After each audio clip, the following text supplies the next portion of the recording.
Got the wrong, that's the wrong one here. Hello, good evening. This is the April 14th Charter Committee meeting. Good evening. And the agenda tonight is we're going to get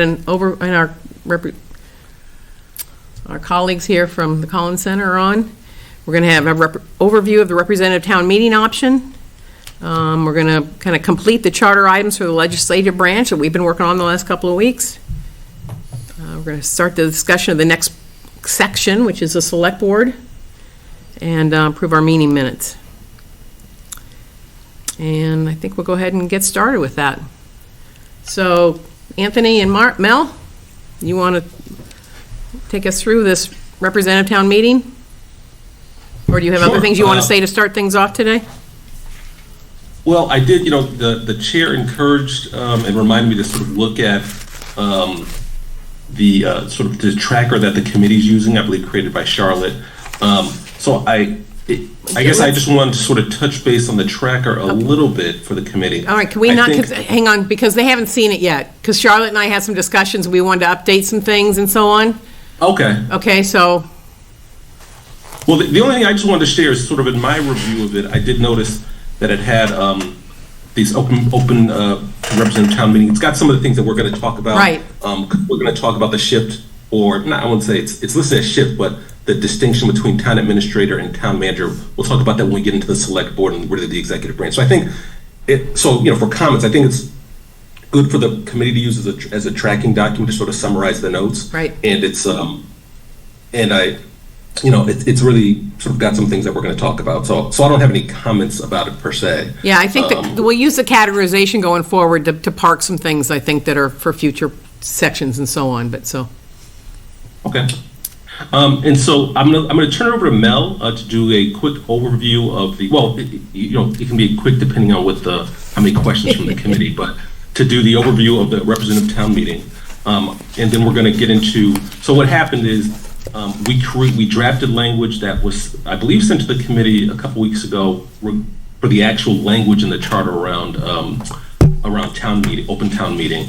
So we're going to go through that section by section. There are still some points, it's sort of as mentioned in your tracker, that are kind of a little bit unresolved there. Yep. So we'll sort of have a discussion around those to see if there's anything that the committee wants to do around those sort of unresolved sections. Then we can talk about some sort of, if the committee wants to, there's been some discussions around some unique things that are potential for incorporation if the committee wills it. So what I'm going to do is I'm going to share. Over the weekend, Mel did you have the original memo, but he revised it. So I'm going to share it after this meeting. I'll share the revised memo out to the committee, but I'm going to share the revised memo on my screen, and Mel can go through it as I pull it up.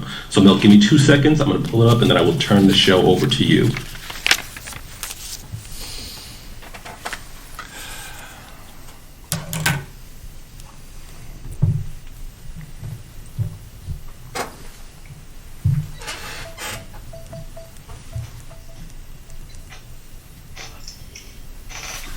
Can everybody see that? I know it's a lot of words, but is that fairly visible? That's great. Thank you, Anthony, and thank you, Madam Chair and members of the committee. This evening, we just want to run through this option of a representative form of town meeting. It is in your charge, to take a look at it, and it is an option available to communities that are greater than 6,500 in population, which Littleton is. And so we want to just go over the overview of a representative town meeting and talk a little bit about how it works, what some people see as some of the advantages and disadvantages, and then answer any questions you may have. Once you decide on the open or representative town meeting, the actual town meeting operates very similarly. Same rules in terms of the warrant and petitioned articles and all those things. Really, the essential difference, of course, is that not all voting members of the community are eligible to vote, only representatives. And so that's the essential difference. I thought it was interesting to note that there are 32 out of the 293 municipalities that call themselves towns, or that are town forms of government, that have adopted the representative form of town meeting. In general, these are larger, more developed communities concentrated along and within Route 128. I worked in a few of them, so I'm very familiar with that representative form of town meeting. There are very few communities below 12,000 population. In fact, only 3 that are below 12,000 population that employ the representative form of town meeting. And I have a table of that below, Adams, Holbrook, and Montague for your review. But I think the interesting thing is there is no trend for moving from an open to a representative form of town meeting. In fact, the last time that happened in Massachusetts was in 1989. Now, all those communities, those 30 or so communities that are centered around Eastern Mass, did those in the, I think, 40s, 50s, sometimes 60s. Generally, they're concentrated in that era. And I think they were a response to how the towns were growing significantly. These are all towns that are, highly populated, developed. And their town meetings, I don't believe were being responsive enough to the complicated issues that were coming up and more frequently and having to convene the town meeting on a more regular basis. So what I find in those representative town meetings, they have multiple town meetings a year, perhaps because of a zoning issue or a development issue, a land issue that pops up, which are always popping up in those communities, or some sort of a legislative requirement for a grant or what have you. And so these communities find that if you have a finite group of town meeting members, and you can see, where some of the quorums lie from 240 down to 100. I believe there's some that are even smaller than that. But when you can convene a town meeting and you know the town meeting members who are going to attend that session, it's a little easier to kind of get the word out, to educate those town meeting members. They're consistently at the town meetings, all the sessions. They're effectively required to be there because they ran for town meeting. And it tends to be a little easier to call a town meeting and with certainty that these town meeting members can get up to speed relatively quickly because, as I said, they're consistently following the warrants of the meetings and going to all the town meeting sessions. Now, the way you do this in a community, there is a statute that you could adopt that's sort of the one-size-fits-all, but most communities do it through a special act or do it through their charter mechanism, whether that's a special act or a charter commission, as you're doing today. You have to create precincts, and you then divide the number of town meeting members into these precincts and make sure that they're equally represented. And that's the way that this is done. Town meeting members serve generally for 3-year terms. So every year, a third of the town meeting is turning over. We included in the memo a little rubric that some people look at, and these categories: voter participation, transparency, and so on. And we try to take a look at what some of the qualities were, what some of the pros and cons were, open versus representative town meeting. These are subjective, for sure. Many communities look at these things a lot different. And frankly, if you have a problem, usually there are problems that are happening in your town meeting that prompt communities to look at changing from an open to a representative town meeting. Some of the problems might be you're not getting enough people to the community that you feel is really representing the community, or you're finding that people are not being able to grasp some of the complicated issues, especially around zoning, that require a 2/3 vote, and it's very hard to sometimes get those 2/3 votes in a community with an open town meeting, or other issues that may come up. And so these are the kind of factors that we have identified: voter participation, transparency, the engagement of the town meeting members, the efficiency, which is certainly leaning towards the representative form, the accessibility, challenges, and logistics. The one thing I will say is that that state law, following the pandemic rules, emergency pandemic rules, are allowing representative forms of town meeting to have hybrid meetings, to have people able to participate remotely. That is not allowed under the open town meeting format. And I just wanted to mention that. It's a little easier to run a town meeting with a smaller group of people, obviously, or a group of people that come all the time. I know you talked a little bit about voting technology that you've been using. That's great. Just find it's a little easier when you know the people who are coming have used it before and are familiar with that. So I'm going to stop there and answer any questions folks have about representative form and whether there's anything else we can answer to help you consider that. Anybody? I don't have a question. I just think that's off the board as far as I'm concerned. It's not something I'm interested in pursuing. I agree. So I'll just throw out that I think the Secretary of State Glavin has issued a document, and I'd like Mel, you or Anthony or anybody else, members, to correct me. I think I read in the document that while we have these numbers with regard to ranging in the 126 to 240 people, I think what I read was a representative can be done with as few as 15 representatives per precinct, and Diane Curry stated that we currently have 3 precincts. So my question is twofold. One, do the election precincts totaling 3, is that accurate, and does that suggest that those would be a grand total of 3 precincts that we would have in the event that we considered representative?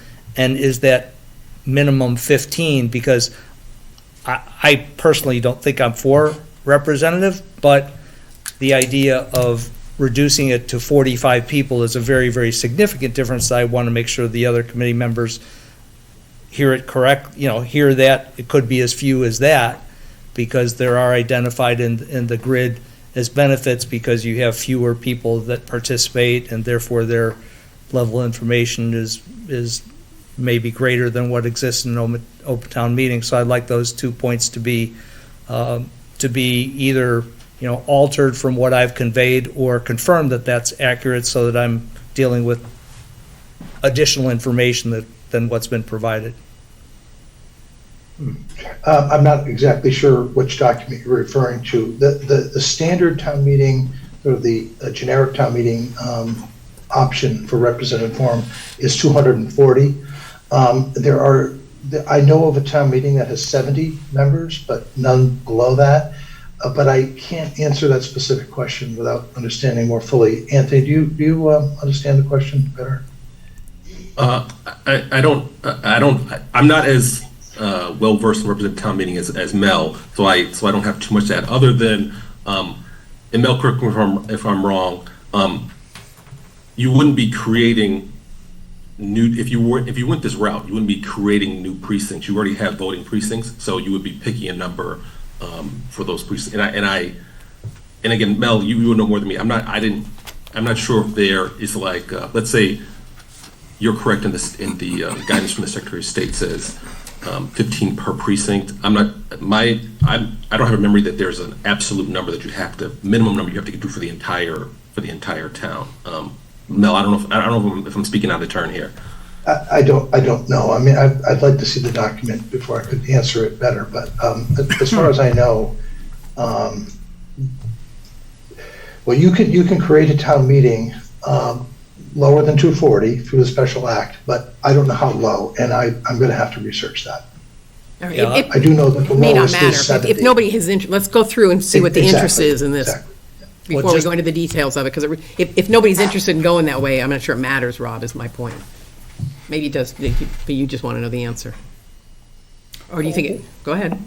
I think the size of it, 240 and 126 in a town like ours, seems to be quite expansive, and reducing it as few as 45 seems to be more attainable, I would argue. And I'll just identify the sources, the Secretary of State, page 23.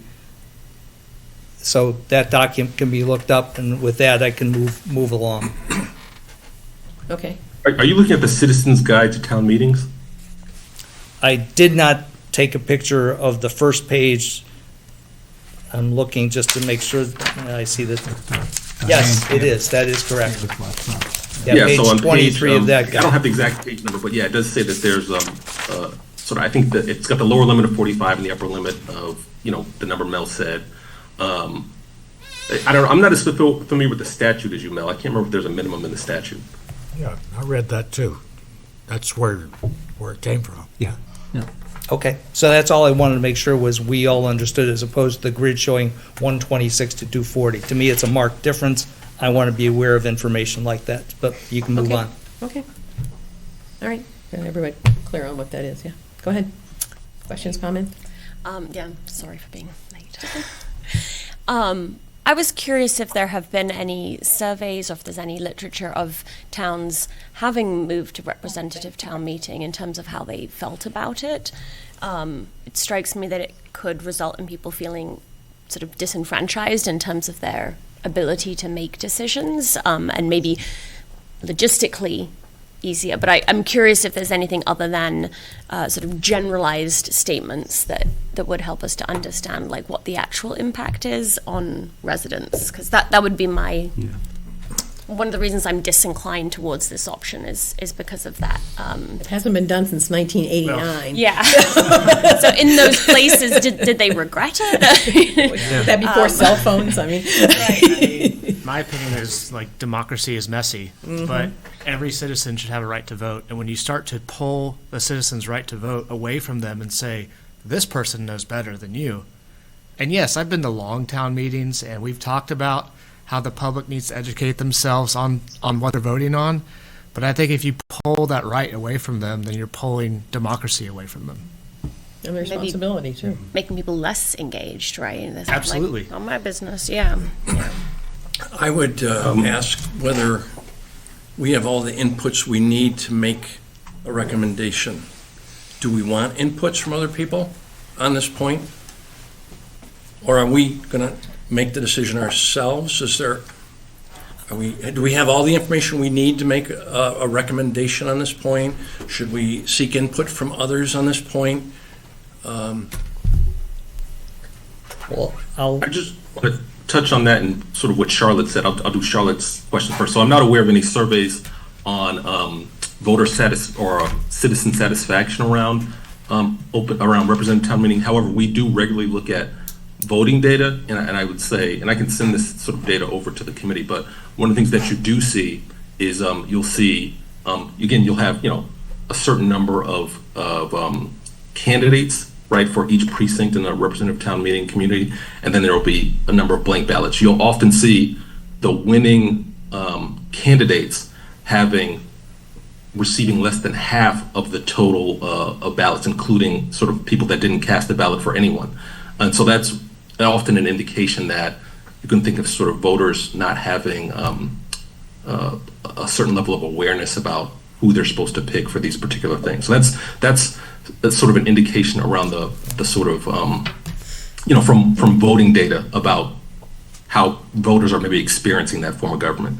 On the question of if you want any additional input, we can sort of get you in touch with either representative town meeting members of different communities around the state. It may, there may have to be some coordination around that to maybe come in and speak to you if you want to pursue some questions with them. Mel, do you want to add anything there? Only to say that, those members will never have experienced an open town meeting because in these communities, as pointed out, they had it since 1989 and most of them a lot longer than that. So you won't get that perspective. I would say that there was a very good report and process that was done by the Acton League of Women Voters. I don't know if Littleton was part of that your league was in there, but they did a very exhaustive report on town meeting. And I think some of the issues that, you're thinking about maybe in that report, it doesn't really have a representative versus open town meeting angle to it, but it does talk about a lot of the issues at town meeting and what some communities have done to try to resolve those. But, unless you had somebody who worked in both the open and the representative town meeting, I think you're going to have a hard time getting somebody to do the contrast of those. It seems to me, I mean, in the history that you said, most people that moved there, they are having issues with town meeting. They weren't getting enough people, or there was some other problem. I mean, I don't see that here. I don't see that there's any reason for us to go that way. And there's probably a lot of downsides, and I think there'd be a lot of resistance Yeah, in I town, think but so. that's a feeling. Yeah, no, and it would be a big change to the town. I was going to say that, just anecdotally, talking to people, I mean, we get 200-300 people at a regular town meeting where there's nothing really, intense on. If there's a school on the warrant, or a swimming pool, or alumni field, and we've had 1,000 people or 1,200 people, some of those. If you told those people, no, we just changed to represent you, you can't come anymore. You I can't think- voice your opinion. I think that, right. they're being uprising. I mean, people, they don't necessarily want to go to every town meeting, but when they want to go, they want to go. Right, yeah. So that's just one thing about, and I think intuitively you think representative might be more efficient. And, open town meeting, anybody can go, and it's, maybe it's a little chaotic. But I think Mel alluded to it, and I've got some experience with representative town meeting in the town of Framingham before they became a city. And, I think that the representatives, I mean, they acted like they were members of Congress. I mean, they just dragged everything. I mean, my first year I was there, town meeting went 18 nights. And they have standing committee upon standing committee, in addition to like your FinComs and, your regular committees. And every one of those standing committees had to walk up to the microphone and make a report, even before town meeting could debate an issue. It wasn't efficient as far as I was concerned. And, I have the feeling that people aren't sufficiently, they're not as unhappy with town meeting as you might suppose. I mean, we can always make changes, but people, I don't think there's a clamor for, we've got to do it a different way. I mean, the voting's been a big improvement, but Right. I just don't think that's, I mean, some of the other recommendations we're going to make, well, are going to be kind of a chore anyway. And, right. well, why pick a fight that we don't necessarily need, right? Yeah, all right. Rob? So I'm not in favor of representative either, and happy to do it. I do want to respond to Kevin.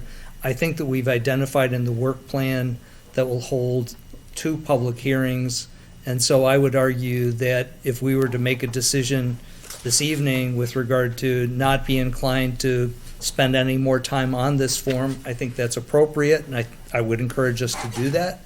And then I would further, as we get through what are issues that we've considered prior to the public hearing, that we should disclose. These are where we're inclined to go. Here's a recap, a summary, and then allow the public to influence us should they want to have further discussion with us about these items. Exactly my thinking. If we're going to start put a stake in the ground on things, we ought to have the basis for our decision, the pros and the cons, what did we consider, and what are we ultimately inclined. And I think getting input from others on this point will reinforce the sense of this committee. We only make recommendations here, but I would think that getting input on this point would be reinforcing of the points we're making about democracy and getting people's input and so forth. So I think that would be a great idea to go to one of those open forums with the sense of this committee on certain issues, perhaps a summary of our thinking or inclination on them, and ask for input on them. I'm all for that. Is that a motion? Is that a? Well, I mean, that's kind of what we're, and with this, the tracker document that he alluded to, that Charlotte started working on, is some of that. It's some of these decisions we make. They made things we decide not to put in the charter, so they're not in the charter, but they'll be on this tracker document that we're working through it before we show it to everybody. They would show, we made a decision on this, and yes or no, and so on. And maybe we need to expand it more to have the whys, and maybe, I'll let you volunteer to fill it out, but. That there's the potential for Right. that to be on the public hearing agenda, that this is something we're thinking of putting into I mean, that. everything is public. I mean, these meetings are public. Anybody can come, anybody can watch them, we've got an email, they can send it to Charter Committee Questions at littletonma.org at any time. They can call, they know most people find us. Do we envision making a set of recommendations ultimately to the select board about all of our work? Well, yeah, Yes. that's Okay. the end of it, is the All right, charter. Cool. Yeah, yeah. So I would think that what I'm talking about would feed into that. It would not only feed into input along the way, but I think by being deliberate about questions that have arisen, should Littleton have a charter, yes or no? I don't think, once again, that's a foregone conclusion. Should Littleton have a deputy moderator? Should we specify secret ballot in some way, shape, or form? Should we move to representative town meeting? Those are the questions that I have, at least so far, that we've talked about, that I think at some point in time, as we begin developing a sense as a committee as to what our recommendation might be, that we might begin documenting the reasons behind our sense or our recommendation. Okay. All right. So, Anthony and Mel, have you ever seen any town or aware of any town putting that issue to vote? Whether to move to a representative town meeting format? So, go on, Mel. Always has to go to vote. I was going to say, there hasn't been a community that's moved to representative town meeting since, in 30 years, so I haven't personally seen Yep. one. Yep. Nor have I. Tells you something right there. I think so.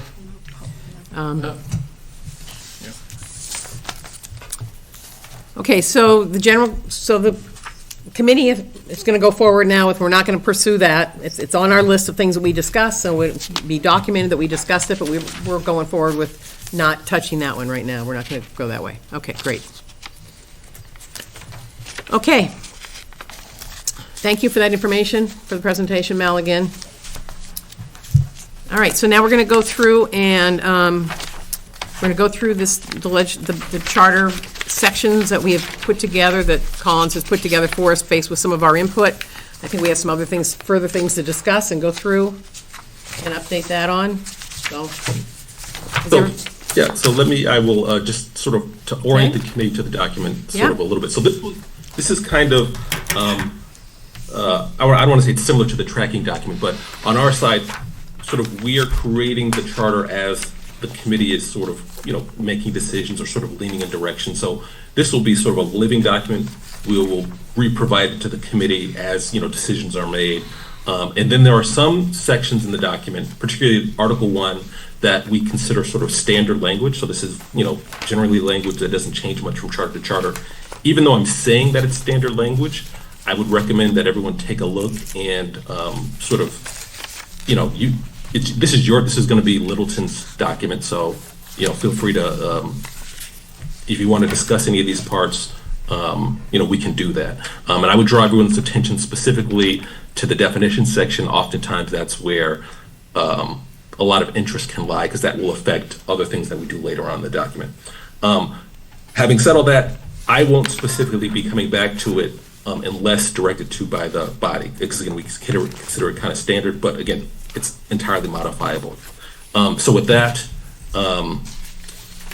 what we did based on the conversation from about 2 meetings ago was put together what it sounds like you want your legislative branch section to look like.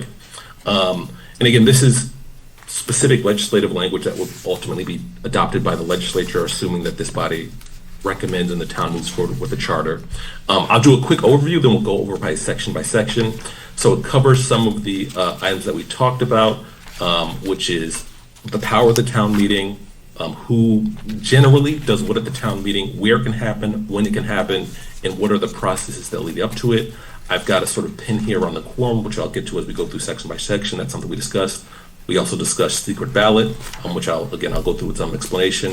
The availability of town officials, special town meetings, and the warrant and the report. And again, this is merged with some items that are in your existing bylaws, and we can sort of bounce back and forth depending on the questions that come forward from the committee. So I don't want to make this too dry, but I was going to say feel free to sort of interrupt if people have questions, thoughts, or they have sort of particular amendments that they want to make as we're going through this. Again, the section 1 is just the town meeting is imbued with the legislative authority of the town. At some point, we are going to get to the select board and the town administrator, where the executive authority of the town lies. and it'll be, again, another simple sentence like this. This is a section, it's a very simple section. A lot of the town moderators, the town moderator has broad authority. I think we've had discussion pretty in depth, but the town moderator has broad authority during the town meeting. We're going to have a specific section dedicated to the election of the town moderator, and some of their authority, perhaps around appointing the finance committee. But this section just basically lays out that during the town meeting, the moderator has broad authority. And the section that is highlighted here is just the section that will ultimately be in the election section around the election of the town moderator. Here, I sort of took what we considered some of our best practices in our town meeting location section. So it has generally that the town meeting will be held within the geographic limits of the town. Do you want to, are we going to go through this in general, or do you want to go section by section and say, are there any questions? Are we okay with that as it is and move on to the next one? I was thinking people could stop me as they had questions. If you want me to stop here, I can. I would like to just make sure that we're not just, that everybody's Sure. okay. Yeah. So 2.1 and 2.2, I mean, so, all right, so my question was, where are we going to define this? But I can see, and that's, so you're saying it's going to come under the elections part of the work plan, where we define more about the moderator, his term and things like that, his or her term. Correct. Yeah, that's right. Can I just add Yeah, sure. something to that? That I wondered if it might be helpful to just to add to that paragraph something about that the moderator derives his authority from Mass General Laws, Chapter 39, I think it's Section 15. But that the authority to regulate the proceedings, decide all questions, I mean, that's literally language from the statute, but just to kind of tie it to that statute, so that if that ever changed, we wouldn't have to make a wholesale change to this section. I think it also just clarifies for everybody that this isn't anything Littleton specific then either. This is how it exactly. is. This is So how I it think that goes. makes sense anyway. Yeah. Most of the ones I looked at do specify that particular general law, so. Okay, yeah. And I guess that might be a comment throughout the charter, and maybe looking at other charters, do they reference throughout the document? If they say, according to general law, putting it in there and just doing that as a kind of consistent thing throughout the charter, without maybe going crazy on it, like we don't need to add Right. everything, but the relevant ones. Yeah.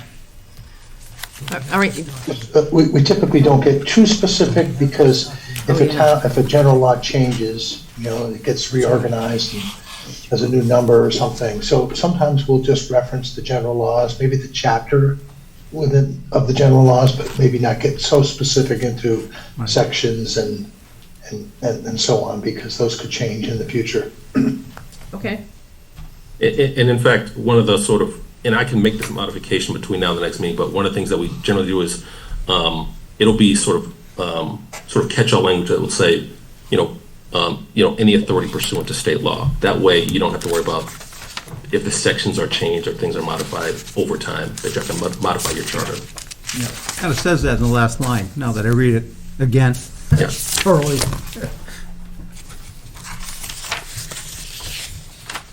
Anything else here, or do you want me to go to the next section?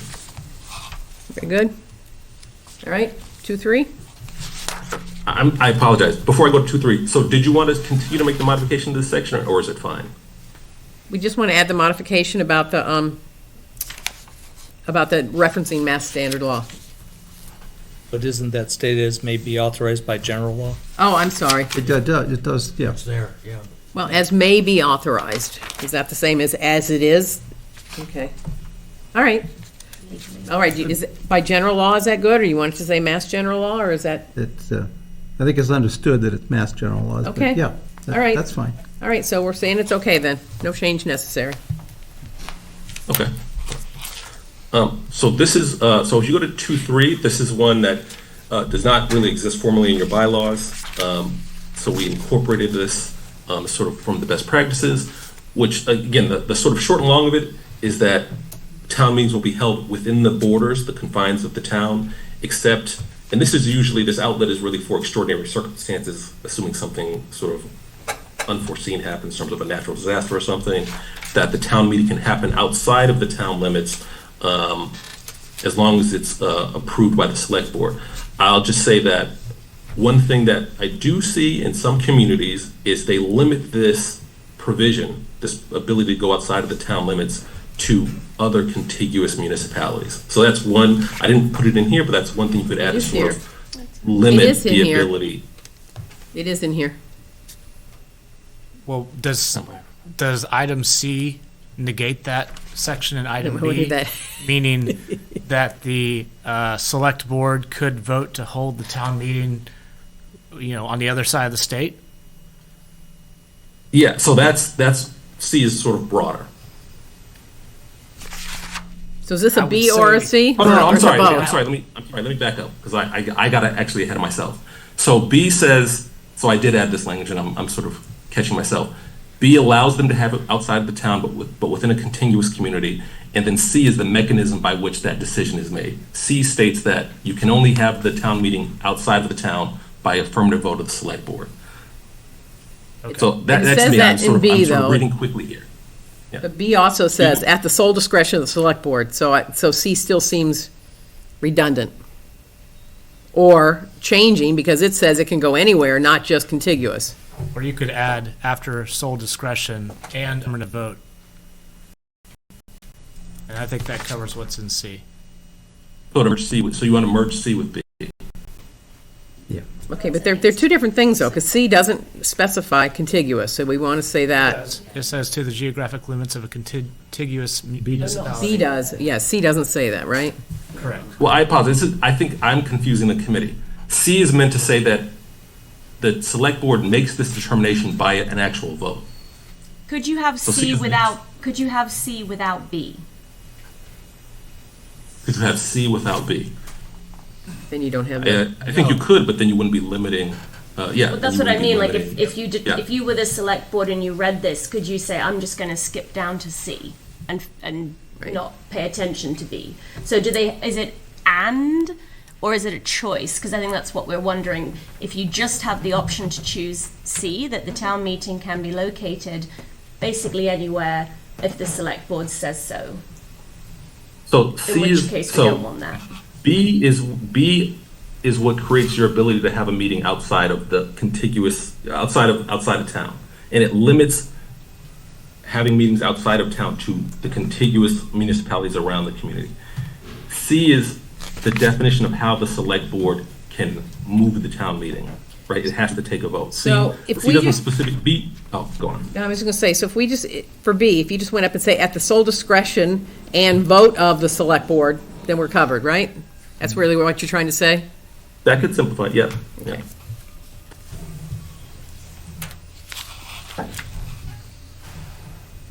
All right, anybody have any issues with this? In this town or contiguous town, if it needs to be, but the select board says so? Yes? Okay, That's good. all right. Why would they do that? Go to a Except under an contiguous? emergency. Well, exactly. Asteroid hits Right. Littleton and there's. Yeah, No, but suppose you have a select board for some other reason decides to hold it in air. right?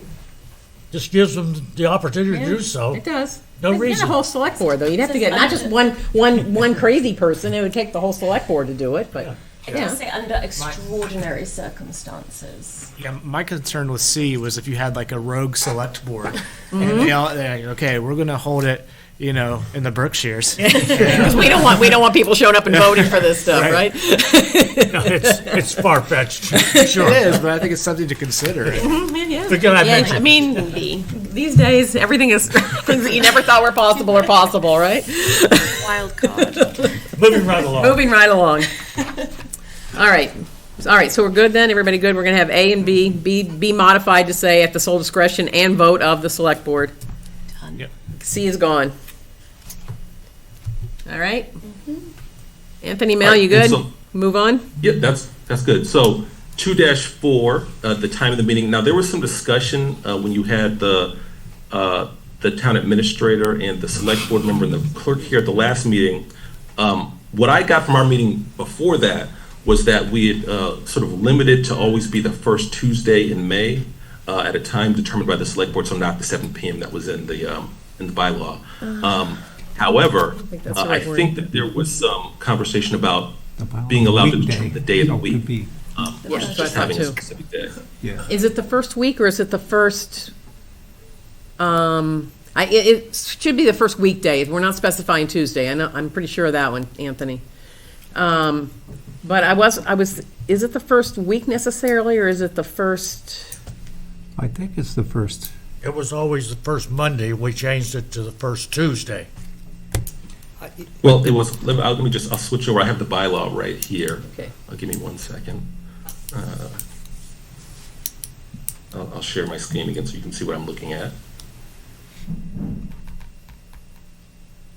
So the bylaw 41-1 states the annual town meeting will be held on a weekday during the week that includes the first Monday in May. Yes, So that's- it I knew it there was allows for that something else. entire week. So it's the if- first if it Monday in starts- May. Well, it's the first week in May, but if Monday doesn't work for. Monday Able is and still April, clerk then and- it's the next week. That's what that's saying. If May 1st is Tuesday, it can't be May 1st. It'll be the next week. That's what that says. Then why didn't you just say it? I think it does say that. You just have to anchor the day of the week. But if you want to continue debating, I want to make a different point related to this. I did like, it seemed like logistically it would be beneficial to specify a range of that week and versus the Tuesday. That was my takeaway, that logistically the town administrator's office would prefer, and you would prefer to have a little bit of flexibility there. But isn't that what the bylaw already states? Yeah, so we copy Okay, this no. language into the, Okay. Or we don't even need to have it then, I guess? Or do you copy this What we language don't in want there is it saying the for, first Tuesday. right?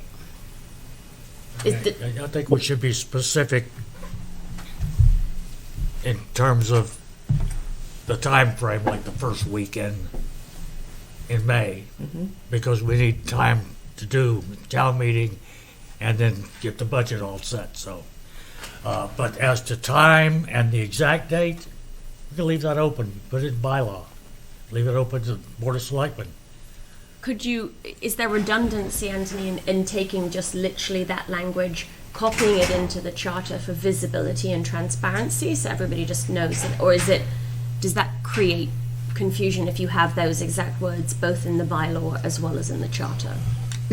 So once you complete the charter, the recommendation would be to excise from the bylaws all the things that are already covered by the charter. So I would recommend that if you want to give them if you want to keep the same week, again, I assume we're talking about minusing the 7 PM, then we would Yes. import really this same section here, and import that into the proposed charter language. Yes. Yep. All right, now Rob had something else he wanted to talk about. Well, two things. I thought Town Clerk Diane Crowe was somewhat definitive with her reasoning and articulation as to why it's a Tuesday. Why it's not Mondays, this is what she said.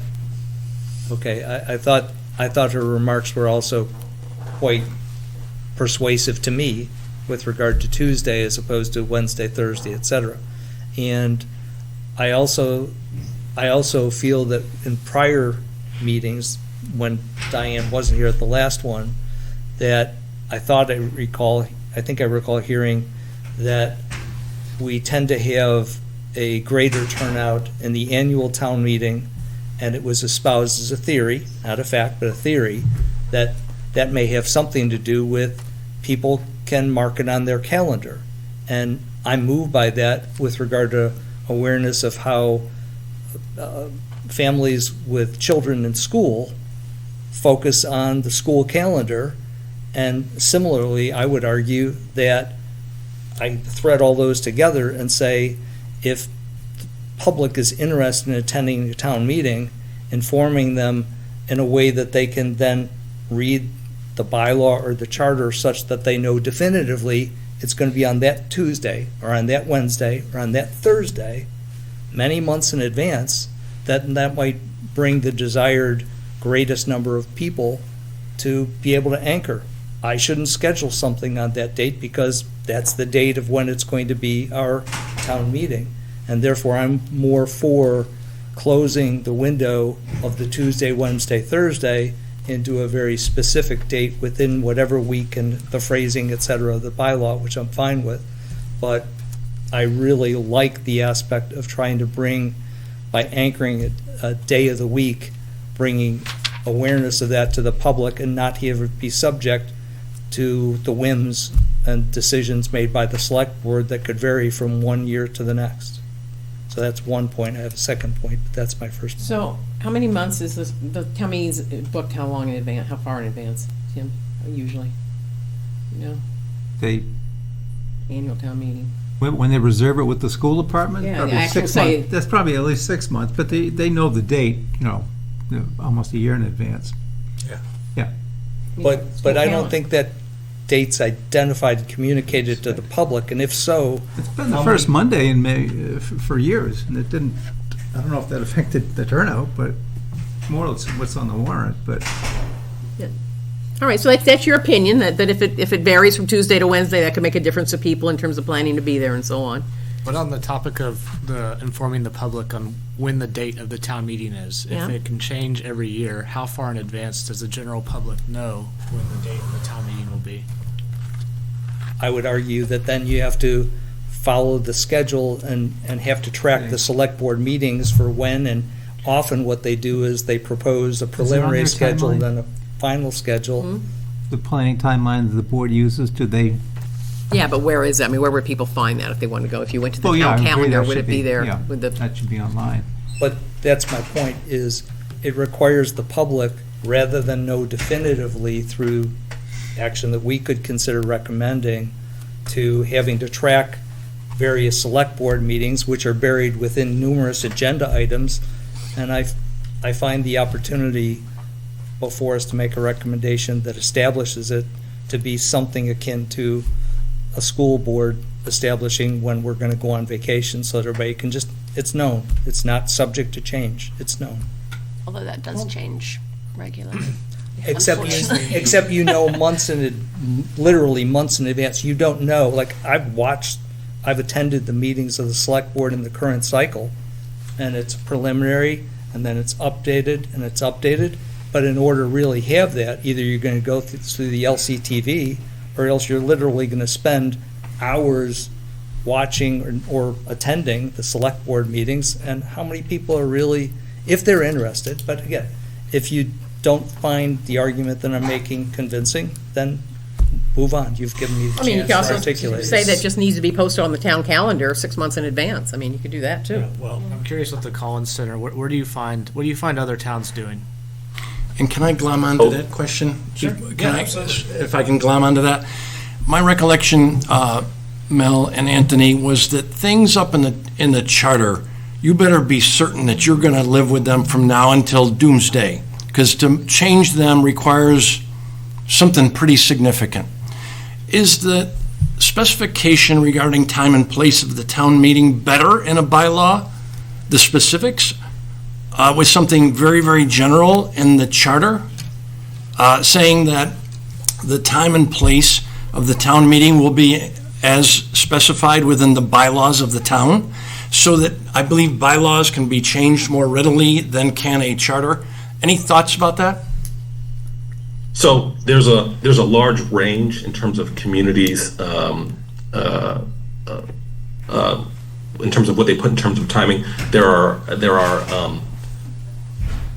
Let me take your questions first. So there are some charters that say that the time of the meeting, the town meeting, will be set by bylaw or will be set by the select board, and that's sort of more in the policy realm. That's sort of, they can sort of set it at any time that they choose without the adoption of bylaw. I would say those types of charters are in the minority. What are sort of more common we see across charters is communities that say either that they have a specific time or that they have a sort of range of time, which in many ways tracks the state law, which this is all around. The state law says that you have to have your town meeting within the 3 months of the spring of the year. So sort of that's within the sort of spirit of that state law. around your discussion around sort of specifying the time versus having the range, you know, when I've been in these conversations with communities, the tension really is the flexibility for the administration, because things can happen, to choose the day of the week, or, you know, whatever your range is, to have the town meeting that allows them to sort of anticipate, to deal with unanticipated issues, versus the certainty to the public to sort of put in their calendar and to know when the town meeting is. So the communities that have said, we want to put a specific date, the town meeting will always be on this date, there's been more of an emphasis to say, if we're expecting our charter to be the place that people look for everything, then we want to make sure that we sort of lay out everything as clearly as possible there, versus, but again, that's sort of in tension with this idea that the select board may have to deal with an unforeseen circumstance around the timing. So that's sort of what some of the conversation has been. Mel, I see you've sort of unmuted. Well, I tend to like your bylaw language as charter language, because it creates a narrow window. It's not specific on a specific, it's not on a specific date, but it has to be in the first week, the way it's defined. And then you can define it further in bylaw or the select board. So I kind of like the way your bylaw language is. And I would say that's more typical, that there's a range of dates that the charter creates. So, for example, the first week of this May, people know there's going to be a town meeting during that week. We're not sure the day or the time, apparently the location, but so I like that, frankly. I think it's a good compromise. So, to Kevin's point, I'm all for more the bylaw codifying the intent subject to the select board's determination, as opposed to the charter. I'd be more than fine with changing 2.4 to basically indicate that look to the bylaw with regard to when town meetings will be scheduled, and that allows the flexibility the easier process to change the bylaw than the charter. So I just want to, that's where I find myself.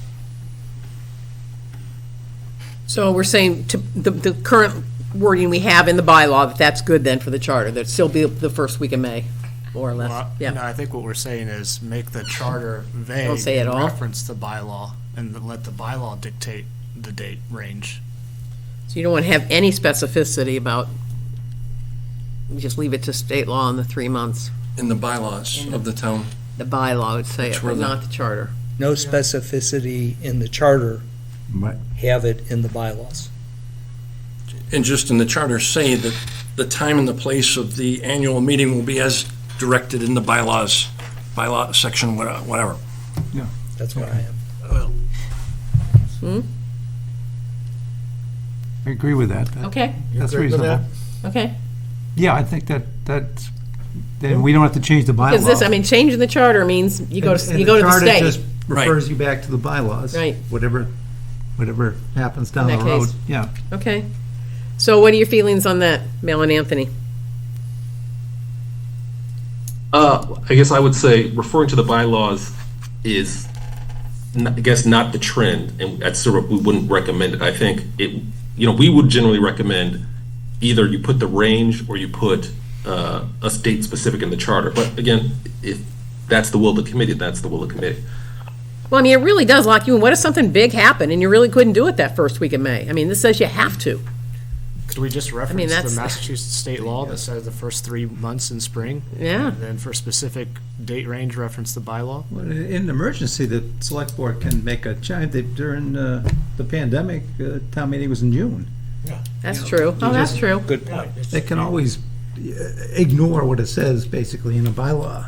If they A bylaw, but they if had it's in the good charter, reasons. can you- you Well, still can? I don't know. Maybe you could also, Yeah, But- they would have just ignored it, and who would have complained, right? So, Yeah, what's going to happen? But To your point earlier made with regard to representative versus open, why deal with complications if we don't have to? If we can find a way to reference something in the charter that will withstand the test of time, and then defer to the bylaw that has the flexibility and an easy way of changing it to be flexible.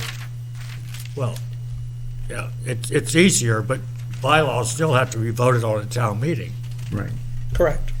So all you're doing is just eliminating the legislature. That, and of course, that's no Pretty small significant, thing. yeah, pretty significant, and it gives the flexibility of the select board who are routinely elected in order to Okay, do the will of people. go ahead. Just making the point, I think in the first meeting, it was discussed that a charter serves the purpose of transparency and communication.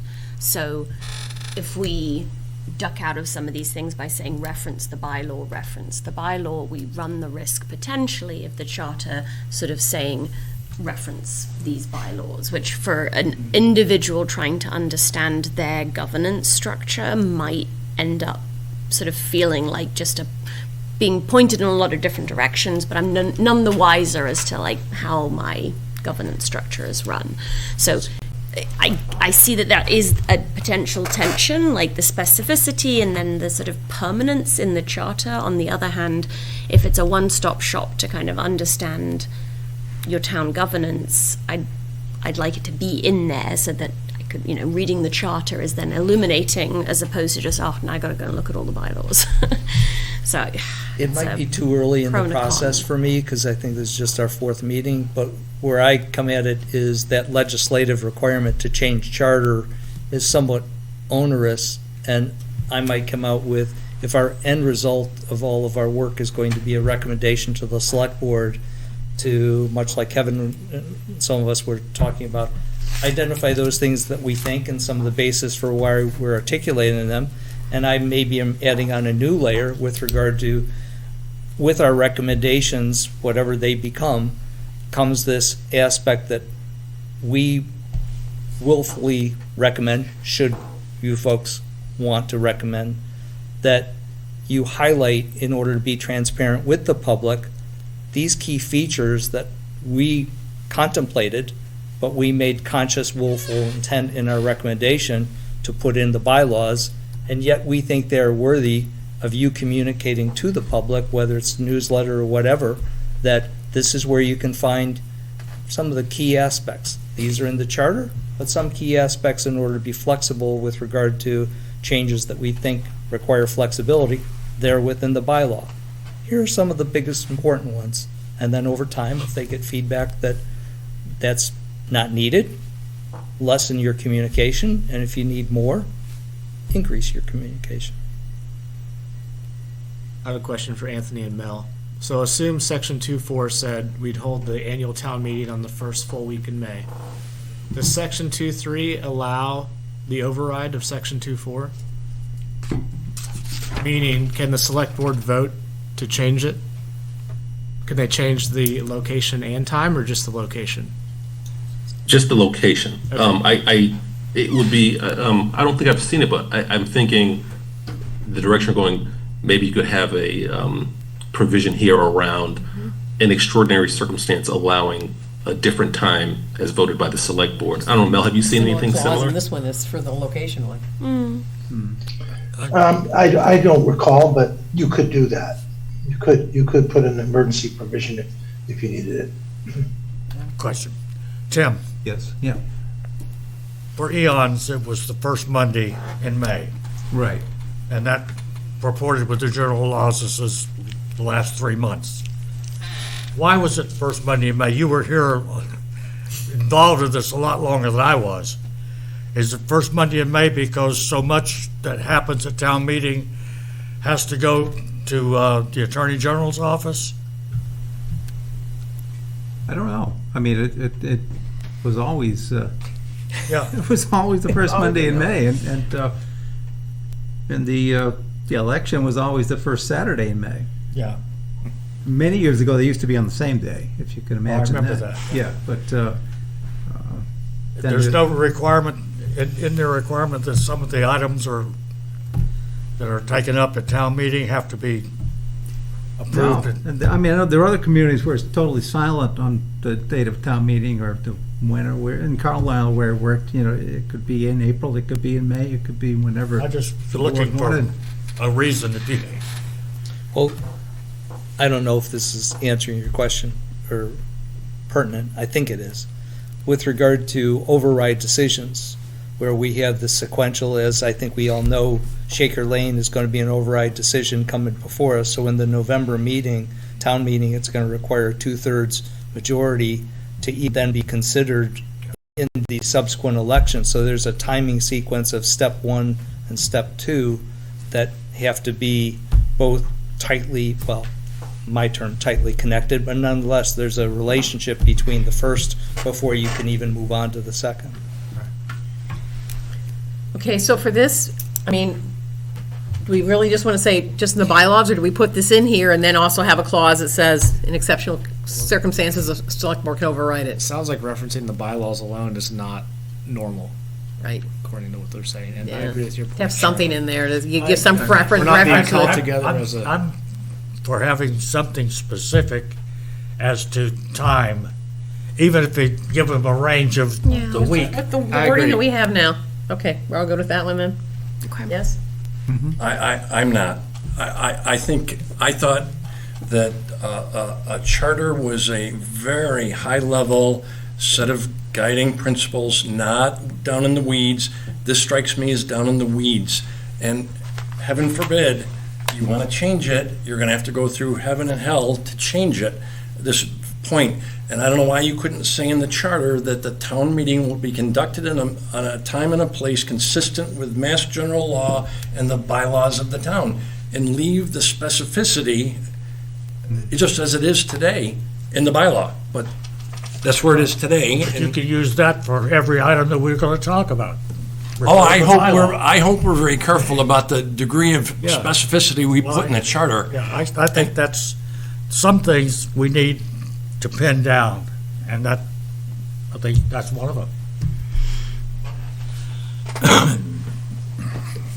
But that's, Yep. I have a second issue on 2.4, but I'm more leaning towards Kevin than not. But I recognize it seems the majority were in the minority. So when you're ready for the next point that I want to attempt to put on 2.4. I think this wouldn't be that much of an issue.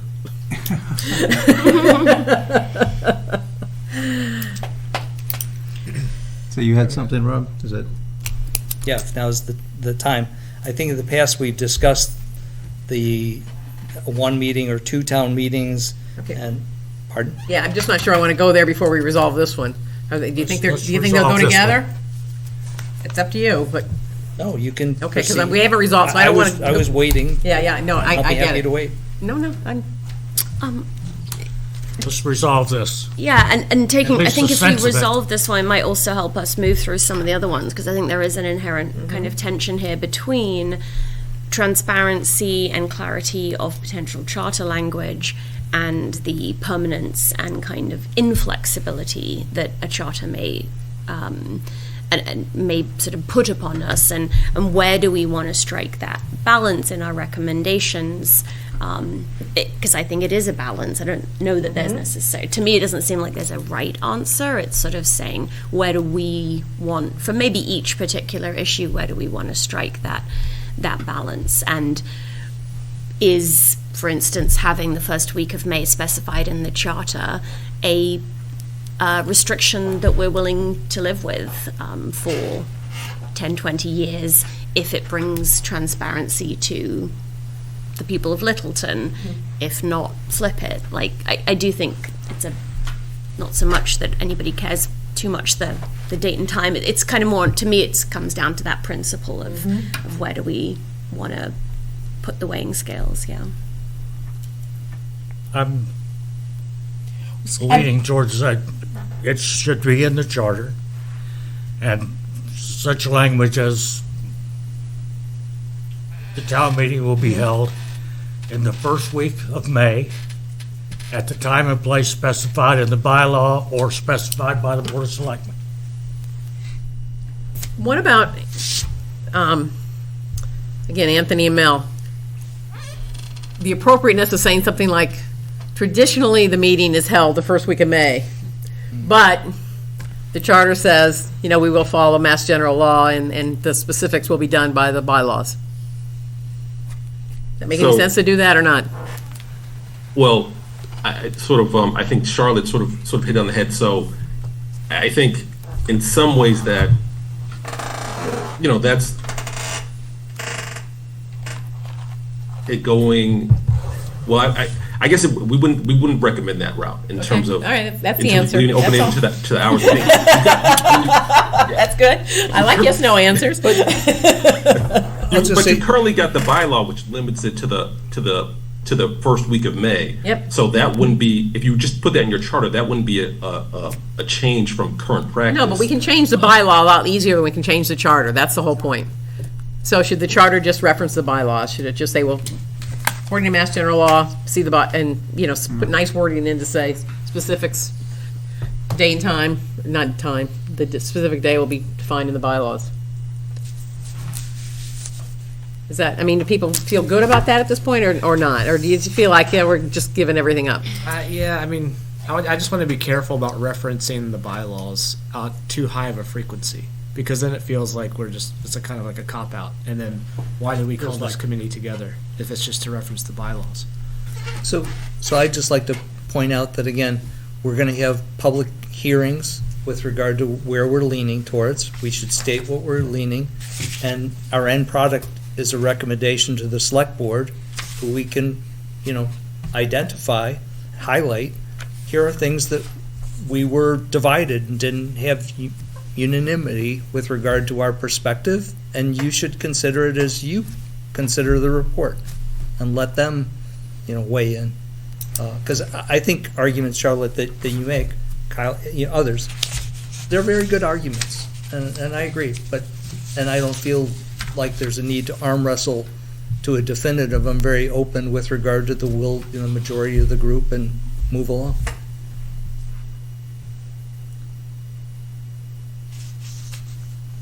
I wonder, I can't remember at what point we're talking about public communication and sort of public engagement, but actually maybe that more general question would be one to put to individuals, sort of, where do you land on having flexibility and, referencing some of these more changeable documents? Who are you going to ask?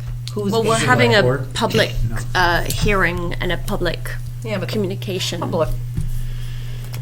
I'm just saying, when we Yeah. get to that point, it might be nice to take a pulse of, like, sort of, would you like Littleton to have a charter where you can reference, things that are a little bit more set in stone? Do you like that idea generally? More of a taking that, because I think that could help us to understand a little bit. In response, what the appetite is. in response to that, I know we've already gone and we're waiting for the select board or the minutes that we'll get to later on tonight. The last meeting, and Charlotte, the minutes were terrific, but you identified, or the minutes reflect, that we're looking for clarification from the select board. So I think with your concept here of a broader, could you give us a perspective with regard to flexibility? Do you want that to reside in the bylaws, and you're concerned with regard to transparency being in the charter? I think we could put that one on their list with regard to, give us a little bit of, where you'd like us to go. And they probably come back and say, well, what do you think? You have the consultants and you're talking it through. And so that's our job. And I'm fine, and I'm fine. I would just like the clarity on some of this. But they're not going to have, again, they haven't spent the hours with the consultants here going through these discussions. So, certainly we asked them, and sure, but I'm not sure that that's not a cop-out either, expecting them to give us an answer on something like that. I think we have a sense of the committee to do something. Some of us don't agree with that something, but that's fine. We move forward with that sense, like we're going to move forward on many things and bring it to people maybe and bounce it off people. And the sense of the committee is to embed in the charter a fairly specific specification about the manner, the time, and the place of the town meeting. The con of doing so is you are wedded to that from now until kingdom come. So there's the committee believes that we should put it into the charter. There is an alternate argument that says, don't put it in the charter, put it in the bylaws. That the charter ought to be very high-level stuff and leave the specificity of things down at a lower level. Not to beat this thing to death, but that's not what sense I got, was not to put the time and the place in the charter, only that it be held in a specific time frame. That's what I was referring to. The time Madam Chair. and place to be a bylaw. But it's 7:15. Let's move on. Okay, got to decide what we're going to do. So, Madam Chair, if I could, I hate to do this, but sort of to add complication to the discussion is, and I apologize for not getting everyone's name, but one of the members sort of raised the issue of having 2 town meetings, and I think that there was some discussion around that. yeah, yeah. In that yeah. case, I mean, I wouldn't recommend the sort of 3-month timeframe, but then you would want to put some time limits if you're going to say, we're going to have a spring and a fall town meeting. If we're saying usually see that. if we're saying 2 annual town meetings. All right, so you want to have that Correct. discussion so now if then? you're going that route, then this will sort of come back. All right, let's have that discussion now, because I got a different sense on that. I know Rob's in favor of it. Yeah, so I felt that we were very concerned with the term annual. And so, much like Anthony just said, I look back, we've had 10 years of 2 meetings per year. Everybody that I've spoken with, and which includes several select board members and the town clerk, everybody sees, yeah. And the volume of the articles within each of those warrants, it's not getting less. It seems to justify we're going to continue to have 2 town meetings. Therefore, with some of the arguments that we just had in the last 20 minutes, then tell people we're going to have 2 town meetings. And in order to avoid the concern with regard to annual means 1, state it as the spring town meeting and the fall town meeting, and then use the language that was just, bandied about with regard to the general time frame and the ability of select board to set, the parameters of the specific day and time. To ignore 10 years worth of experience, I don't get it. So thank you. I think I'm in favor of that as well. Calling it So am I. biannual, or however we want to phrase it. I'll get a thesaurus, but if we've done it for the last 10 years, and by calling it an actual annual or biannual town meeting also affords us some additional authority, if I understood the last meeting, then why wouldn't we just do that? Some of the charters that were recommended for us to look at from other towns, some are funny. They actually say an annual spring town meeting and an annual fall town meeting. So they call them both annual, but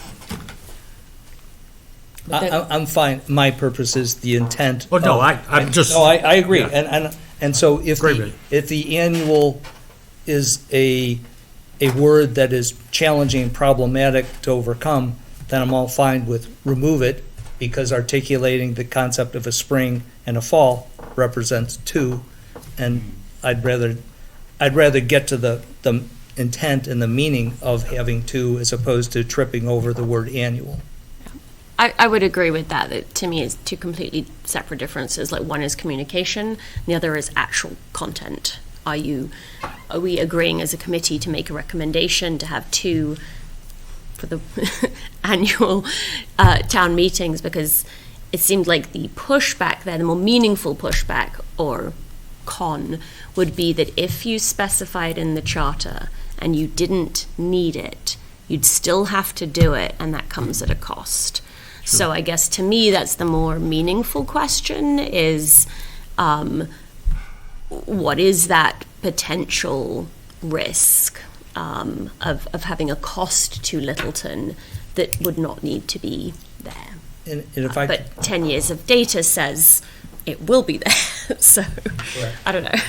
And if I could just, I've contemplated putting forth a citizen's petition in the last year, a couple of times.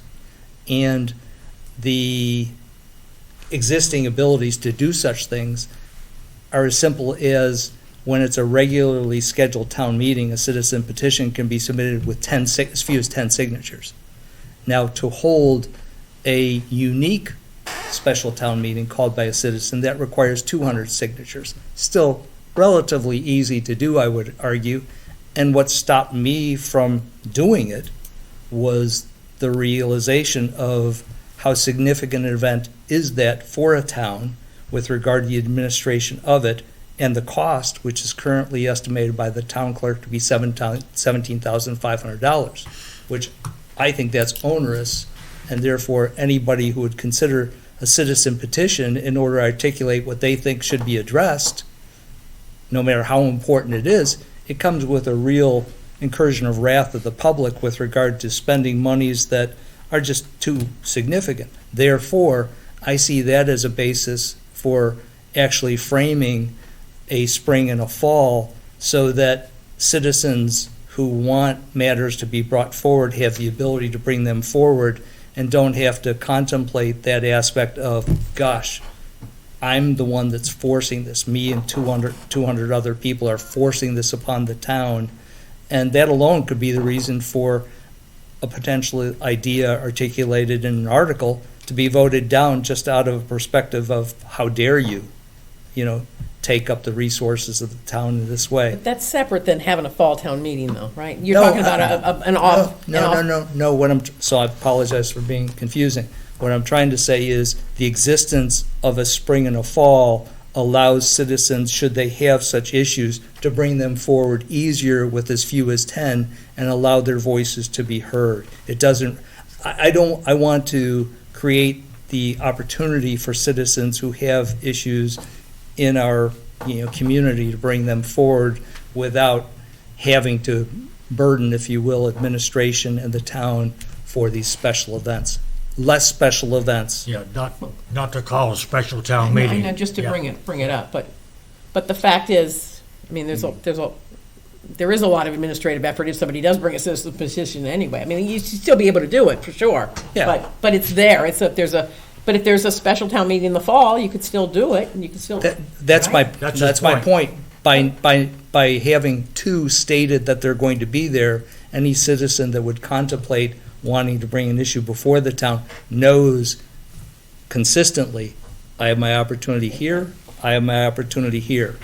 And I think that's a worthwhile consideration with regard to anchoring the fact that we are going to have two events that don't require excessive resources, because it's just folding into what I would argue 10 years' experience says is otherwise going to be required anyhow. But to some extent, I mean, what I would hear from what you're saying, though, is if somebody wanted to do it, there's going to be a fall town meeting, because there always is, so you can target it towards that.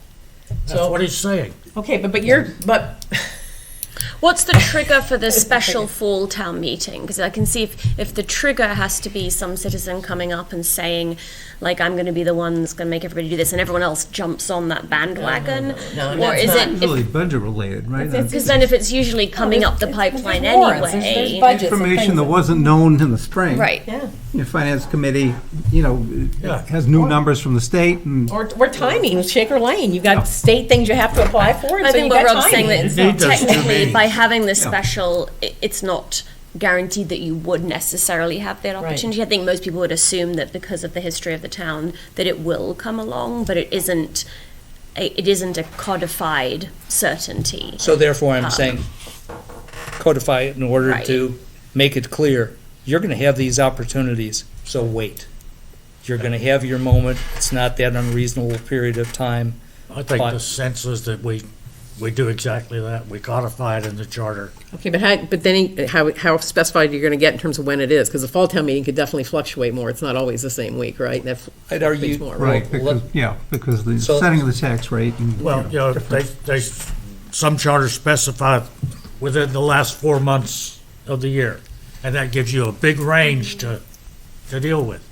Use, not wordsmith it tonight, but use language similar to how we framed in the bylaw and said, I think effectively, we like the language that exists in the bylaw right now, and just replicate that with a fall time perspective, and let's consider I it. think- So it's either the first week in May or the last 4 months of the year? Are those going to be Yeah, the I two think choices? that the fall town meeting is not as set in stone, or it hasn't been in the past. That's. So what I would, But you can put so I that would encourage us flexibility to if do you that, wanted because I to. don't think it's unreasonable, and if you were to look as I did at what the pattern of the 2 meetings per year for the last 10 years have been, it doesn't fluctuate that much. I think it's well within our capability to make a recommendation with regard to anchoring it, not within a 4-month period, but either anchor it at the end of October or the beginning of November in order to move forward consistent with 10 years of experience.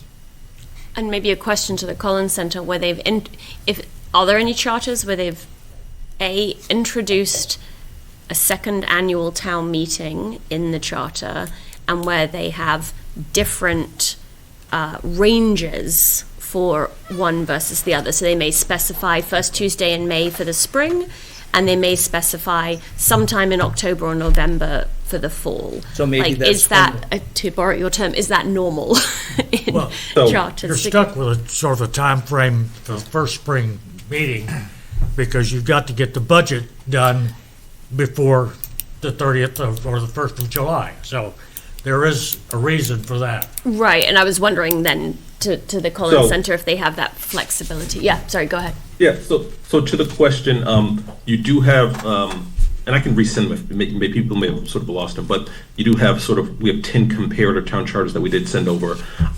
Some of those, they don't come in the flavor of a different time frame for the different meetings, but for the communities that do have 2, I know you don't like the term annual town meetings or semi-annual town meetings, it's usually the same range, and whether it's a week or what have you, for the different time of year. So you'll see some of the charters that you have, it'll be, the spring town meeting will be from, I think, May to June, and the fall can happen anytime from September to November. There are communities that, and I'm focusing on the fall town meeting, that specify their fall town meeting happening in the second or third week of October. Some of that is around the election. They don't want to possibly conflict with a state election in November, so they don't allow it to sort of spill over into November. So that's sort of generally where things fall. And I see Mel's got his hand up. Well, just to say that in the fall, often you're fixing the budget for whatever reason, maybe late state aid or some new news, and you have to set your tax rate. So you have to have your town meeting appropriations done, certainly in November. So I think that's what some of the communities are concerned about, giving too much of a range, because they do have a deadline, similar to the spring, where you have a deadline to get your budget done. Here, the deadline is getting your tax rate approved, which means getting all your appropriations submitted to the state and getting a tax rate approved so you can get your tax bills out around the 1st of December. So we can look at some of the language, as Anthony mentioned. There's a whole range of things. Maybe at this point, we should just put something down on paper and you can react to it. Okay, good. Everybody happy with that? All right, so you're going to get us something, and we'll talk about it some more next time. Well, I can do alternatives. So I can do one with just the big range, and I can do one which is, it sounds like you definitely don't want to do a specific day, so I can do a week range. We can just do it for two We may just say semi-annual town there will be a meetings. spring and a fall town meeting, and the details will be in the bylaws. Those are the 2 options, Yeah. I guess.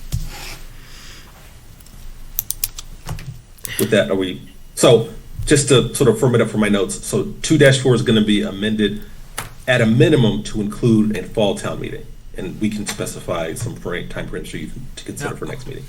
Am I getting that correctly? Yep, I think everybody's okay with that. Looks like. Except him. Yeah. except me. Yeah. Well, I should have mattered to me. Right.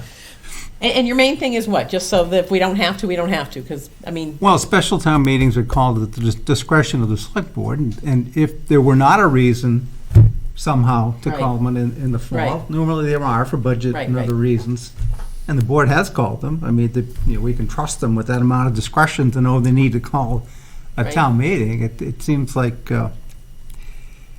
we trying to just create another opportunity for citizen petitions, which, are not,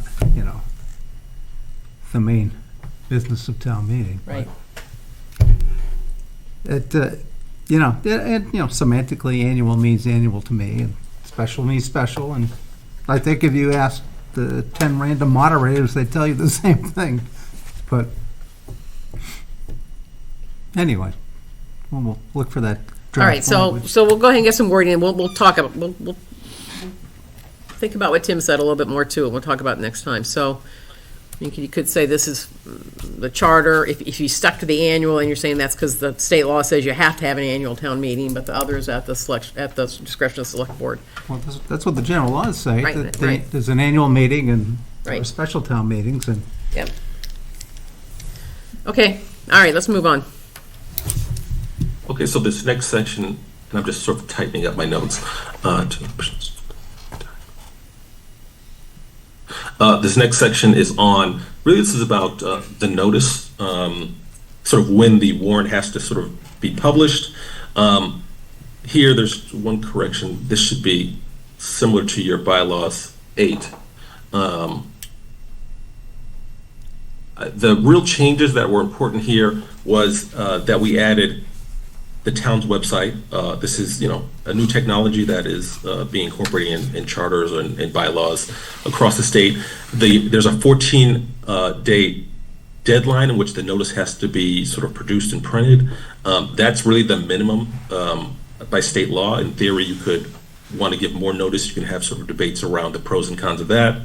But this is the legal notice. So this, while there's a lot of words here, it's simply stating that we're going to make sure that it's created 14 days before the meeting. This is all the warrant articles and so on, and that those items are posted in 8 places around the community. And in this version, at least this charter version, that it also be available on the website, which is not something that's currently in your bylaw.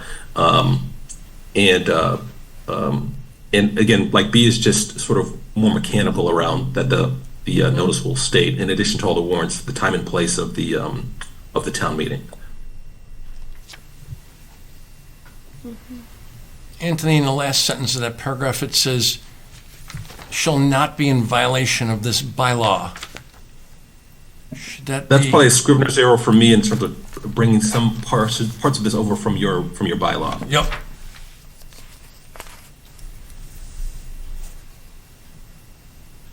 So I don't want to just do it here on the screen because I want to make sure I reread it when I Yep. pull it out.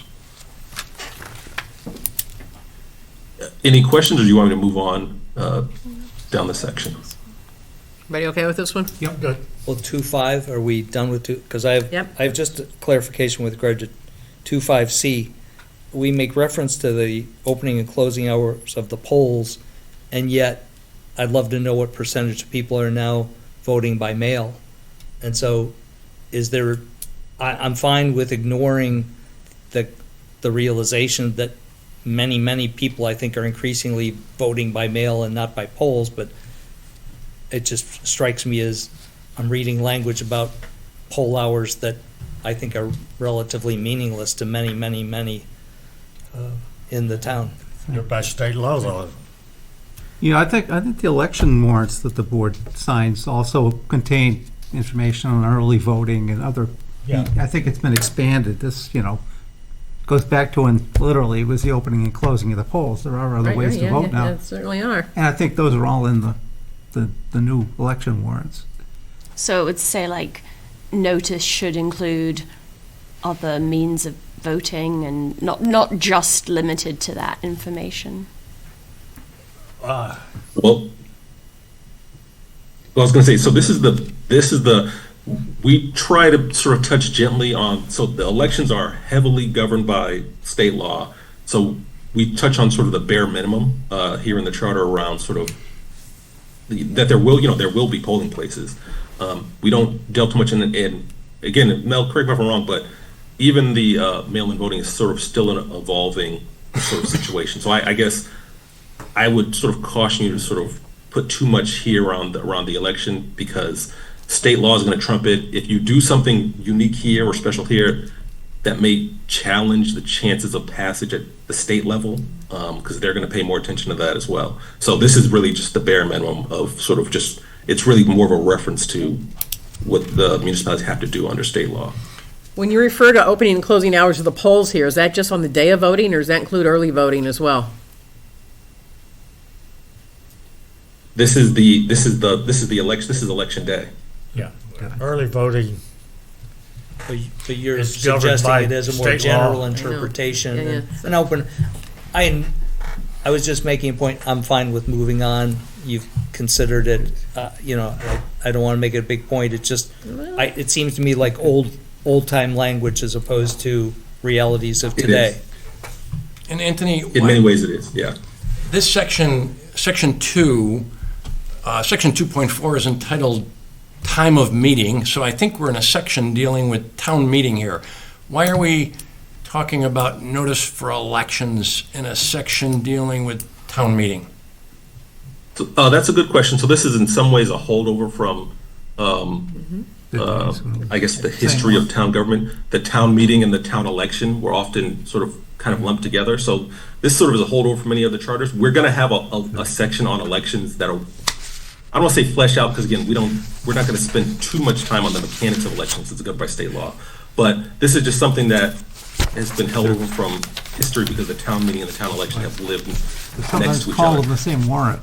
Both the town meeting Yeah. and the town election are sometimes within the same warrant document that's published, so, That's a really good point, though. yeah. Yeah, it is a little confusing. Yeah. Yeah, maybe it should be moved to the section on town elections. Yeah, it's a good point. You can move the section, sure. I think we should move that to elections. I think it's a really good point. I'll make a note here, and then so I'm making a note, just sort of, that we're gonna reevaluate when we get to the election section. Right.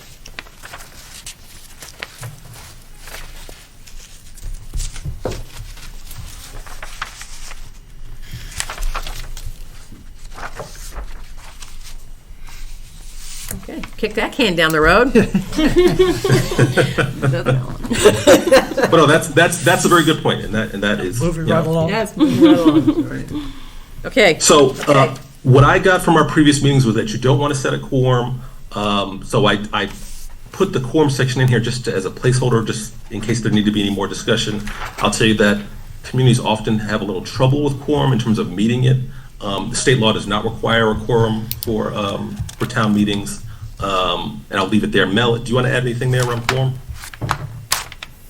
No. no, I think we all did agree, I believe. No quorum. No quorum. Okay. Woo-hoo.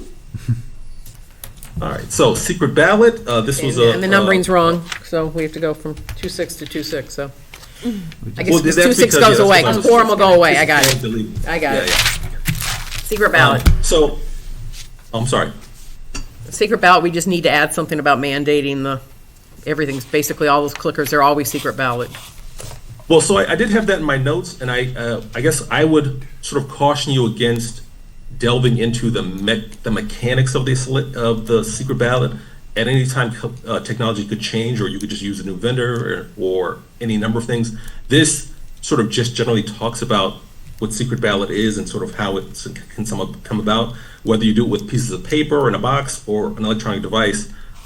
You know, I think someone talked about getting into the weeds before. I think that is something you can sort of leave to the moderator, whoever is putting together the meeting.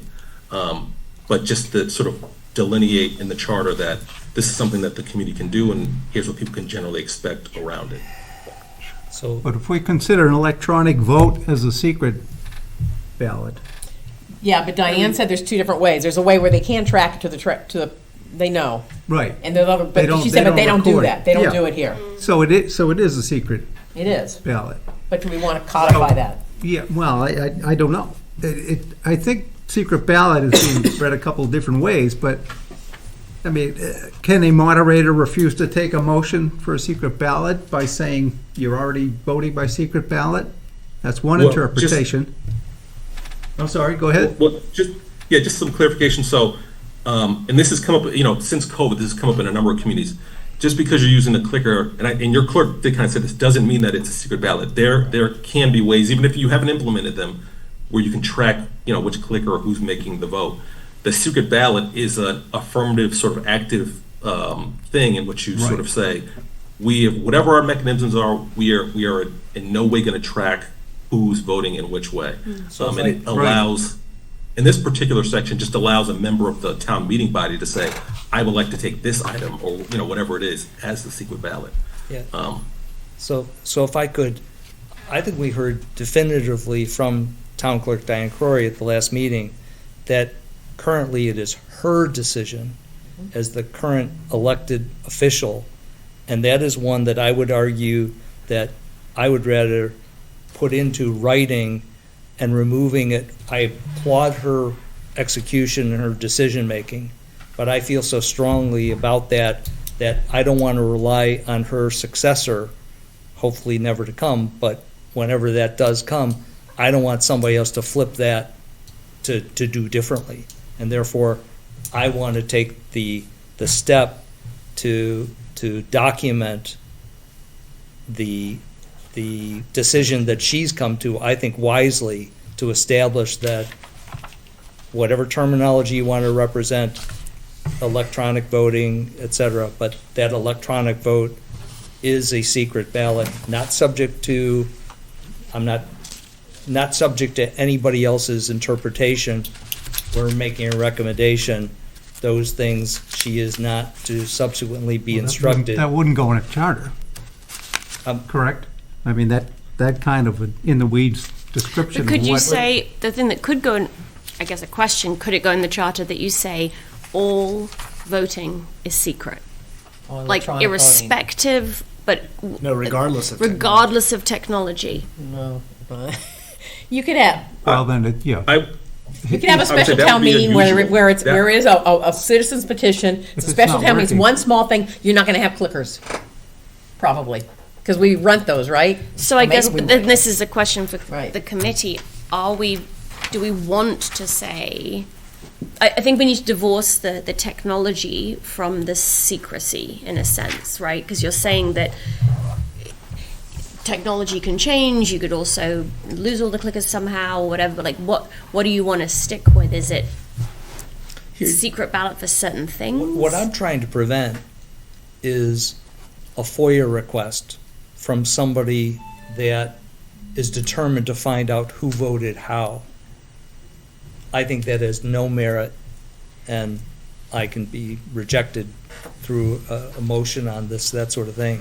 But I feel strongly that if the technology has given us the ability, then I would not want the town clerk's office to be presented with a, no, you will marry up and you will pour through the data and identify who voted how.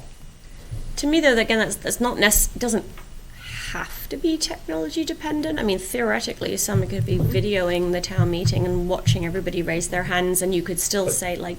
But no, not when you have now clickers. But I mean, like, think your point of saying you want it to be secret is independent of the Right, correct. technology. Like whether they do a paper ballot or not, the point that we're trying to get at is it's not tracked, it's all anonymous. So I'm fine with that. If we can accomplish that, I'm fine with that. But that is something very different than what we have today. And therefore, I'm saying I find merit with regard to the practice that Diane has brought to us. And I would like to get that, I would like to get that. If I could just add, I don't mean to interrupt, but I guess if I could just add to the discussion, is just a couple just things to sort of keep in mind. And I'll check on this after this meeting, but I'm not aware of any other community that states that all of the town meeting votes are anonymous. And I have to just double check if there aren't certain votes that you take. And I don't know this, but that where the state law would say that they shouldn't be. That's sort of one, just the unusualness of it. And then two, when the members of the community come to a town meeting to vote, you're not voters, you're legislators in the same way that people at the State House are legislators. So there is some expectation of transparency sort of around, for voting on certain things. So, the Attorney General this really checks, the Attorney General has sort of articulated that towns can use secret ballots in certain circumstances. I don't know if it's a fully fleshed out item that it's the sort of thing that is always required. So I guess I would just sort of advocate caution around going down this sort of path. Right. Well, just following up on what Anthony's point, if for some reason the clickers stop working during the meeting, then henceforth for that meeting, you're taking every vote by secret ballot. You just do paper. And that we know what one ballot and checklist vote does to a town Take meeting. forever. That'd be It onerous. would take you hours, yeah, days. So I would argue that's a reason to pull back from the all, I appreciate the merits of the argument, but I think that's a pretty good detractor with regard to moving in that direction. And I would then fall back to, we have this new feature that allows us to do. So, So is there any precedent for saying if you use clickers in a 2/3 vote, it has to be secret and you can't track them? I'm not just trying to riffing here a little bit, but where does that very unique situation lie, and where does it get codified, if it can be even? is it more of a I don't know, but Is that a policy? bylaw Is thing, it because a what you're really bylaw? saying is if the clickers are used, the ballots will be secret. But why would we not, if everyone was in agreement 2 weeks ago that we all like the idea that all the ballots are secret, let's say the clickers aren't working, we have to go to paper, what is the value of having that no longer be anonymous? Well, it would be anonymous if it's paper. The problem is if it's not paper, you say the clickers aren't working, so we're gonna raise hands. Because paper takes forever. I see. That's Okay. why. And so logistically, It's a- you yeah, might almost be logistically, oh, forced yeah, into a there's no way. situation Yeah. where you're like, unless we all want to be here till 3 in the Well, morning, right.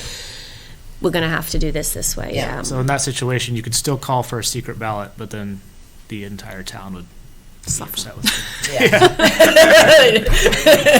Didn't matter. Be popular. Yeah. If I may, this might be a good, this sounds like sort of a good issue for the committee to sort of put in its report in terms of advocating to the select board to say, we're not sure whether this should be a bylaw or a policy of the select board or a policy of the clerk, but we'd like you to explore this option in terms of ensuring that if we're using electronic clickers or electronic devices, that data not be stored or maintained or kept.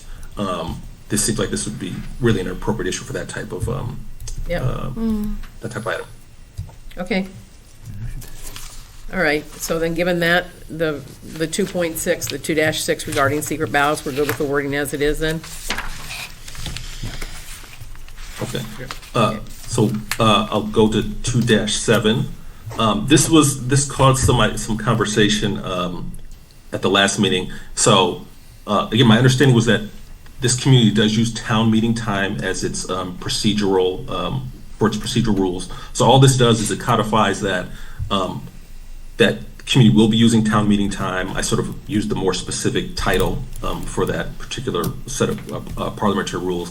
But the other thing I did that I find to be important, which we didn't really talk about, but I'll explain to you, is I set a priority in terms of procedural item, which is that the town meeting may by bylaw. So the bylaw could trump town meeting time if you have some specific bylaws around some specific items. Funny enough, maybe even this clicker question, the bylaws can sort of say, we'll allow our bylaws to trump the procedures in the town meeting time handbook. So that's this section in a nutshell.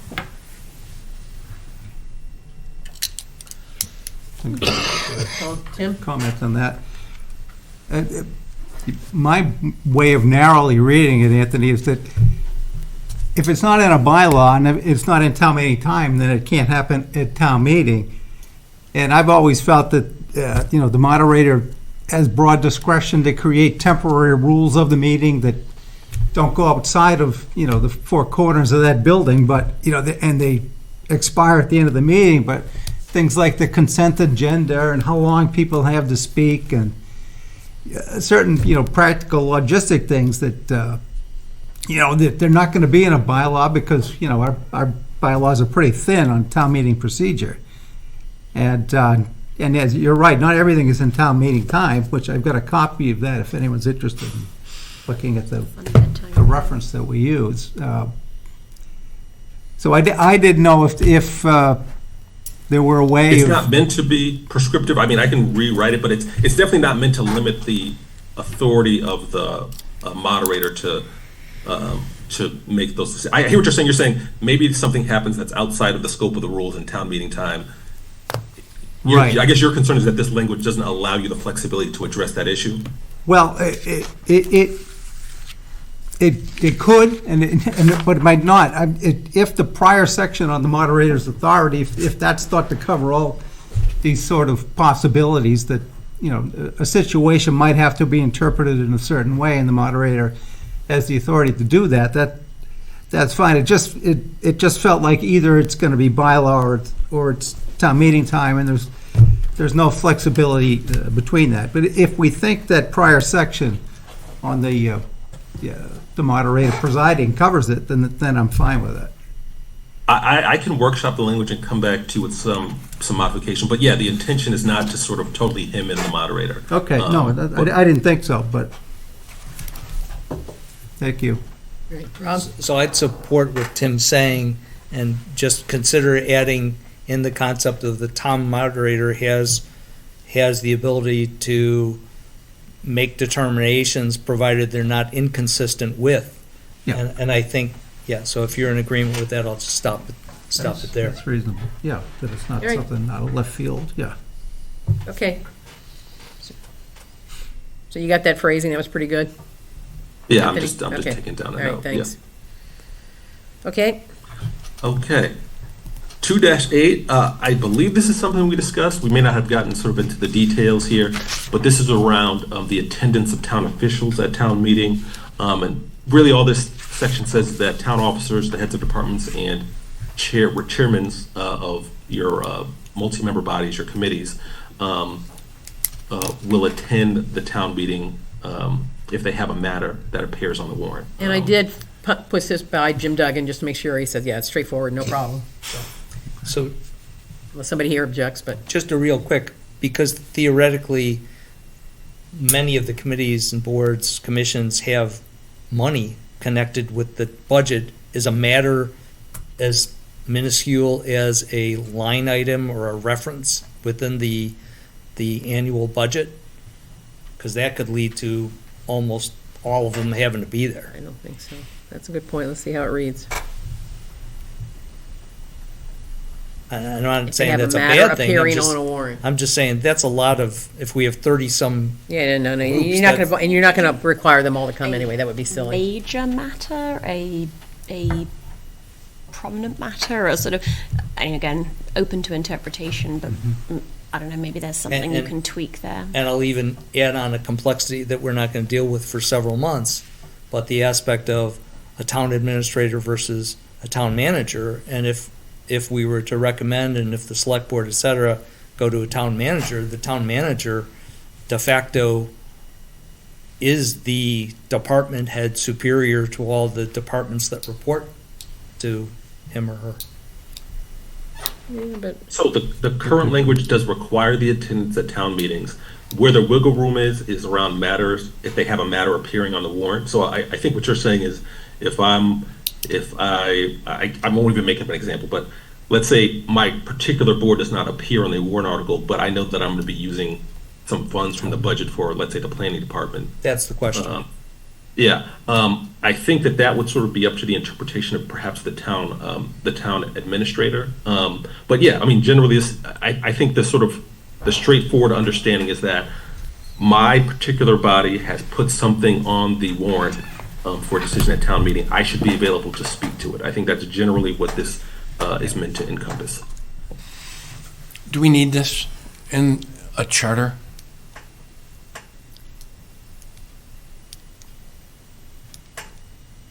Versus policy, maybe, or? Yeah, I think to some extent you may be saying, isn't it common sense that if you have an Exactly. article, you're going to be there? I'll expand a little bit more with regard doesn't to, happen though all the time. I'll expand it to just, bring in the aspect of CPC that makes decisions as they receive different recommendations or proposals from various boards, committees, commissions, et cetera. And I would certainly hope that any board or commission that has receiving money on behalf of the town as approved by CPC, recommended for the town meeting, they should be at the ready. But directionally, I agree with what you're stating, Anthony, of it should be in that context with regard to not just, as I was trying to play devil's advocate, don't make every department count. Yeah, from my notes, I thought the committee wanted some language on this. It's not, I wouldn't say it's, I do see it in more and more charters and not in every charter, but I do see it in more and more charters. It's just around this sort of responsiveness piece of the town government. We don't have this in the bylaws now, right? Right, Correct, they do That's not. probably more appropriate place for it, but I right. don't know. We're not. What do you think? I think there's also a difference between, a town administrator and a town manager in terms of authority and so forth. I mean, the town administrator, I don't think could compel a lot of department heads to go to, as a matter of course. Which is why He's you not the put it here. boss. But a town manager could say, you're going Yeah, to be there. you will be there. Right, right. Yeah, so, Is it a question we could pose to some of the boards and committees when we get to that point in the agenda? Yeah, I'm just trying to put an outlier, we I should, mean, Well- most of them are smart enough to know that you should be there. yeah, but this would compel them. But That's what, Recording in that's what progress. concerns me, is this would compel them. Yeah. Said what? Meeting in progress. Well, perhaps Tim's argument about town administrator versus town manager, if in fact we don't decide that we look to recommend a town manager, and we still have a town administrator, Maybe he you need can't that, yeah. compel people to be there who should be there. Right. But then we need to get in, I think we should get into the aspect of what is the term matter. And I just throw it out. If you think it doesn't have merit with regard to the talking point, I'm fine with moving on. I think it does need a point of clarification, because to your point, if my line item's in the budget's on the warrant, you could interpret this to say, well, the department head needs to be there. Which I would argue they probably should be. Only for about an hour, right? Then the budget's passed and they can go. Right. Yeah, I don't think it's a large ask. So the chairperson of every, the chairperson of every multiple member body, That's everyone. the head of the head of each department and head of each division. What? That's for a bigger This town. seems to me to be, Historical Commission has a $50 budget or something, right? I mean, And we don't have divisions anyway, so. Yeah, it's for bigger. Strike division, but you still have 30-some. And to Tim's point, it's only an hour where, it's often one of the first items up with regard to, the meetings. Budget, yeah. I just think we shouldn't, I think the finance people would talk to the budget, they could talk to any line item on there, they do usually anyway. Yeah. It's not, they're not talking to, department budgets are not asked, I mean, that's the finance department that answers those questions, because they really put the budget together. it's a right? very good point. Yeah, I think this wording just needs to be clarified. Hmm. I mean, I think, I agree with it being in the charter, but not necessarily the wording. So something specifying that the departmental budget's notwithstanding or something like that? I don't. Do you understand what we're trying to get at, Anthony? Could you put, if they have put a matter So if there's a- on the warrant versus If if, they're- they have a matter, like if they have proposed their matter, they should be there. I mean, again, Right. common sense, but opposed to But it saying doesn't always someone happen. else put something on, you need to be there. It's like the one that you put on, I Yeah, don't know, right. the wording that reflects that a little bit more. So to that point, then you're really I think what you're saying, Charlotte, correct me if I'm wrong, you're really saying, if there's an article brought forward by your a committee multiple or your member, division. then you should be there. I think that's a given. Yeah. And maybe that's all we Sponsored by can that expect, board really. or committee. Okay, sponsored by, Sponsored, that's the word, I think. Yeah. you getting that one, Anthony? I think so. Let me, I shouldn't really, this is a bad thing to do, but let me, if they have sponsored,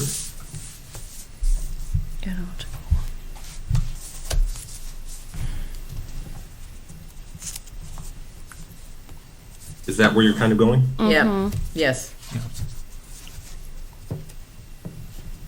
Kyle, would you be okay? I mean, I think Betsy's point with regard to Finance Committee and Select Board vet and receive the departmental presentations on an annual basis. Every single one of them that has dollars in the budget, they come before a joint meeting of Select Board and FinCom.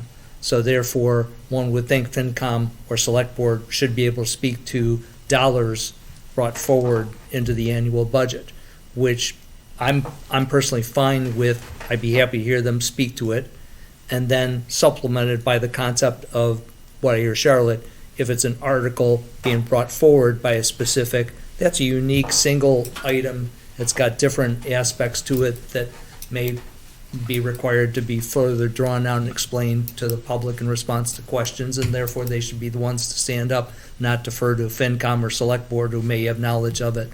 I'd be fine with proceeding that way. Yeah, I think that captures the spirit of kind of where we were going. Okay.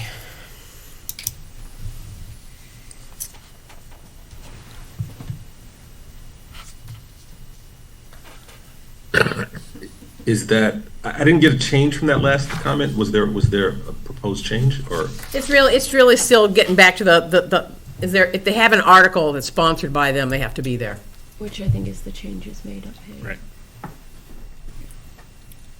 But And I just highlighted this division section in red. I'm assuming the committee wants to delete that, so. Division head, yeah. Yeah. Yep. Should I move on to the next section, or is there still discussion? Yeah, and there's division heads in the next one too. If you can get rid of that one also, that would be great. Next paragraph, I meant, same section. Yeah, yeah. Okay. Okay, We're going to 2-9? Yes. So I won't linger here. This really is sort of the bare minimum from state law around who can call a special meeting. So the select board has that inherent authority, and then a petition of 200 voters, which is the minimum. That's the minimum number required by state law. Let me stop. Is there any questions or comments here? Okay. And then the town meeting warrant. I think there's a couple of things here that I just sort of point out. This is what we talked about. The first paragraph is kind of what we talked about already about the select board setting the time and place of the meeting and that being articulated in the warrant. Obviously, they'd have to do it within the parameters that we talked about earlier in this section. We also have the initiation of articles, which is individuals submitting items to the select board for inclusion in the warrant. And then C, which can be important, or people can have different feelings around this, which is that upon the warrant being finalized or created, that it be forwarded to the finance committee, which is really an extension of the finance committee of the town moderator and the town clerk. But I called the finance committee specifically because it's really kind of an extension of the town meeting, in which they're going to sort of create their recommendations for the budget that will then be expressed to all of the town meeting participants. Some communities, I would say that, I wouldn't say there's a trend, but there's some communities that have some things in there about the finance committee actually meeting with and having like a joint meeting with the select board.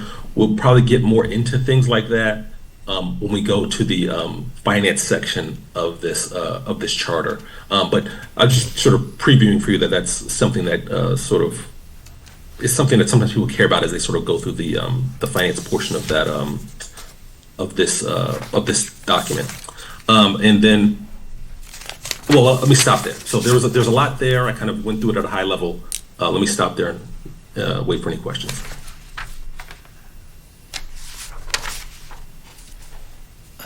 I just point out that in 210B, should we move where I think we're headed with regard to a fall and a spring town meeting, that the concept of the special town I withdraw it. Special town meeting would still exist by way of a citizen petition and being called by a select board, so I withdraw. Sorry for.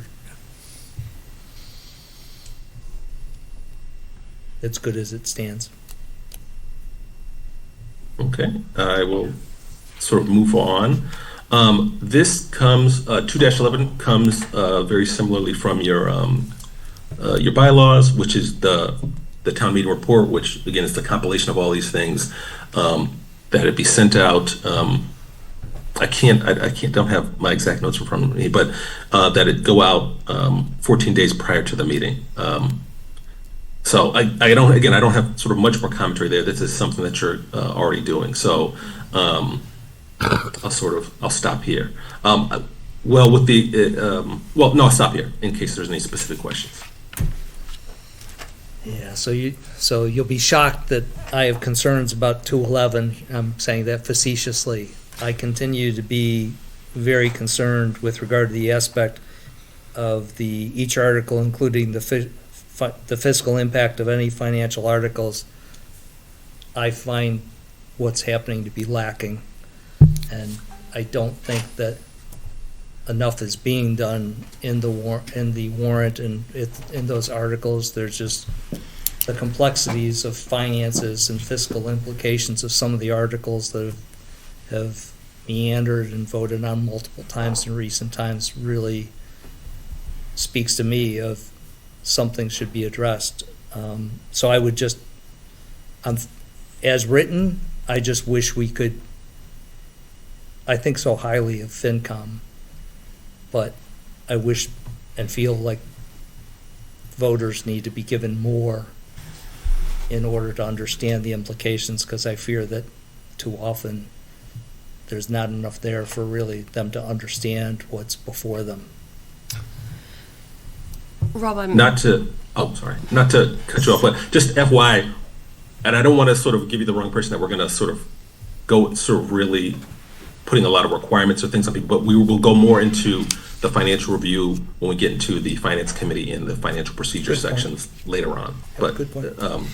But I understand your point. I just want to let you know that there are sections that are dedicated to financial matters later on. That's a good point. And something we said earlier, I can't remember exactly wording of it, but we can, because I agree with you, I think that's something that can always be improved on in terms of the clarity of communication and the messaging, but I wonder if that's one of those, we recommend that the select board consider ways in which that can be improved.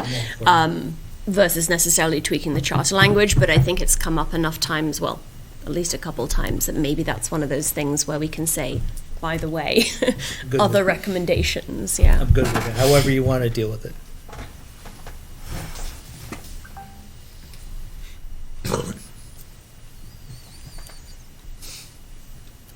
Okay?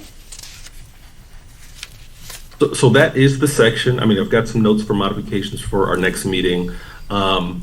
Presuming that we get to the executive portion of the town government next week, which would be Articles 3 and Article 6. Hang on. Articles. That means something to you, Articles 3 and Article 6. I'm just, that's the select board and the town administrator sections of your charter. Assuming we get to those, I know that there's some lingering questions, so we will spend a portion of the next meeting on. Right, yep. On town meeting, but as soon as we get to those, I think we'll do, based on some of this conversation, we can start with this question about town administrator versus town manager and the importances or lack thereof of the titles versus the actual authorities. I think we'll start there. But we're sort of a little bit over, but sort of once we wrap this, which I think will just be a small portion of the next meeting, that will be where we go next.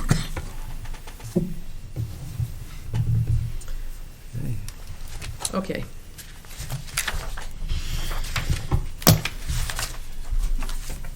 All right, and I'd recommend if you get a chance, just to go in and look at the bylaws under Select Board, under the Town Code on the website, because there's not, it's interesting, some of the things that are there that I didn't expect to find.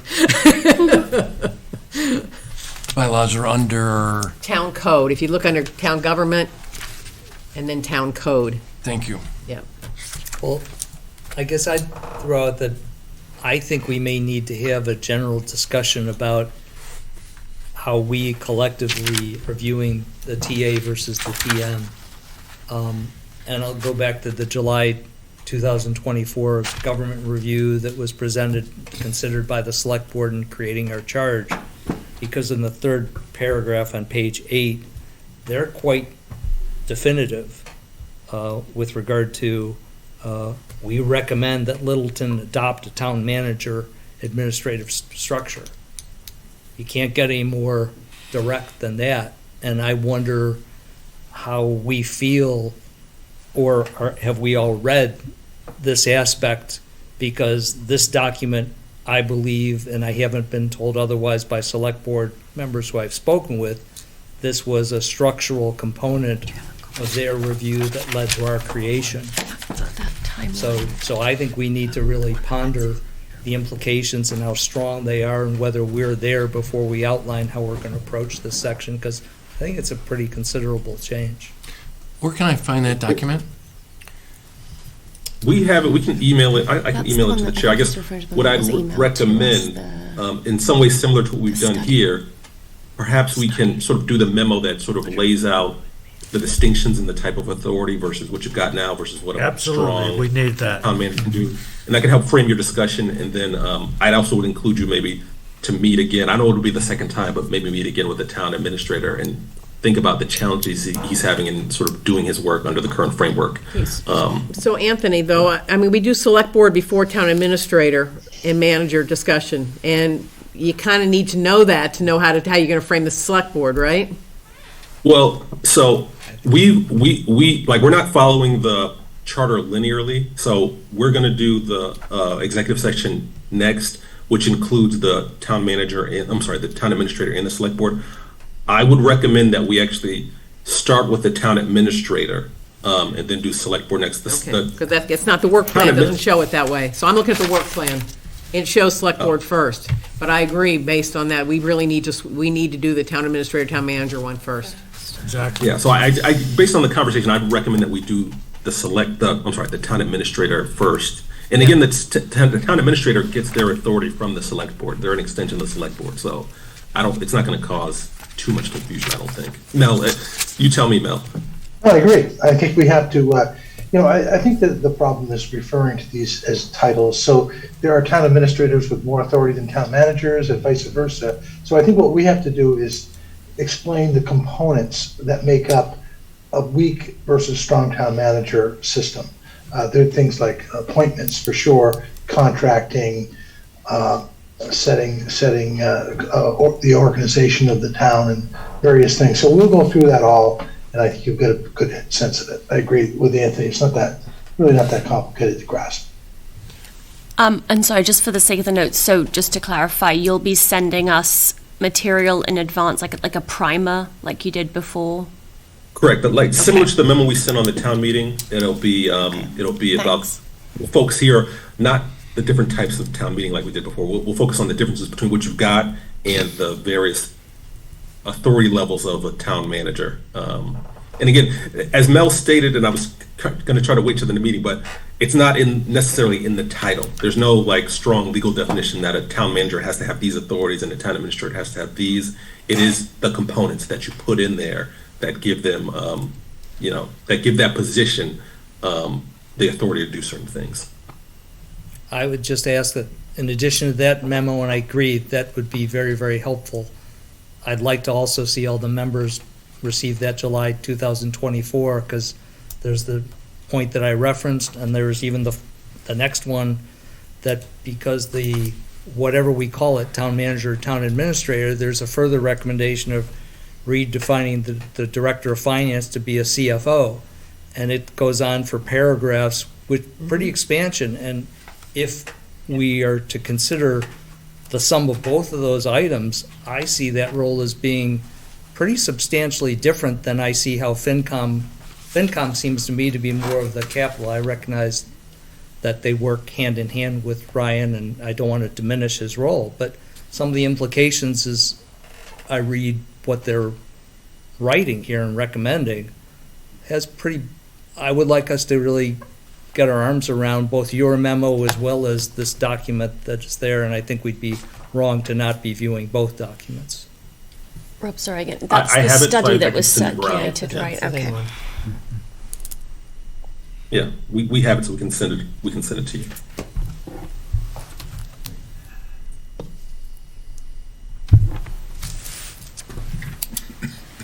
Okay? All right, so we said All right, so we've changed this now. Yeah, so instead of next section being select board, next section is in fact going to be TA, TM. Yep. Okay, good. Makes sense to me, all right. So we done with columns, we can vote on minutes? Okay, so you want to make a motion? Everybody seen the minutes from last meeting? Thought they were terrific. Move to approve the minutes of March 31st, 2025. Second? All in favor? Aye. Aye. Thank you. All right, Charlotte? anything else? All right, Move to adjourn. please. Thanks, guys. Thank you. Second? Thank you. All in favor? Aye. Aye. All right.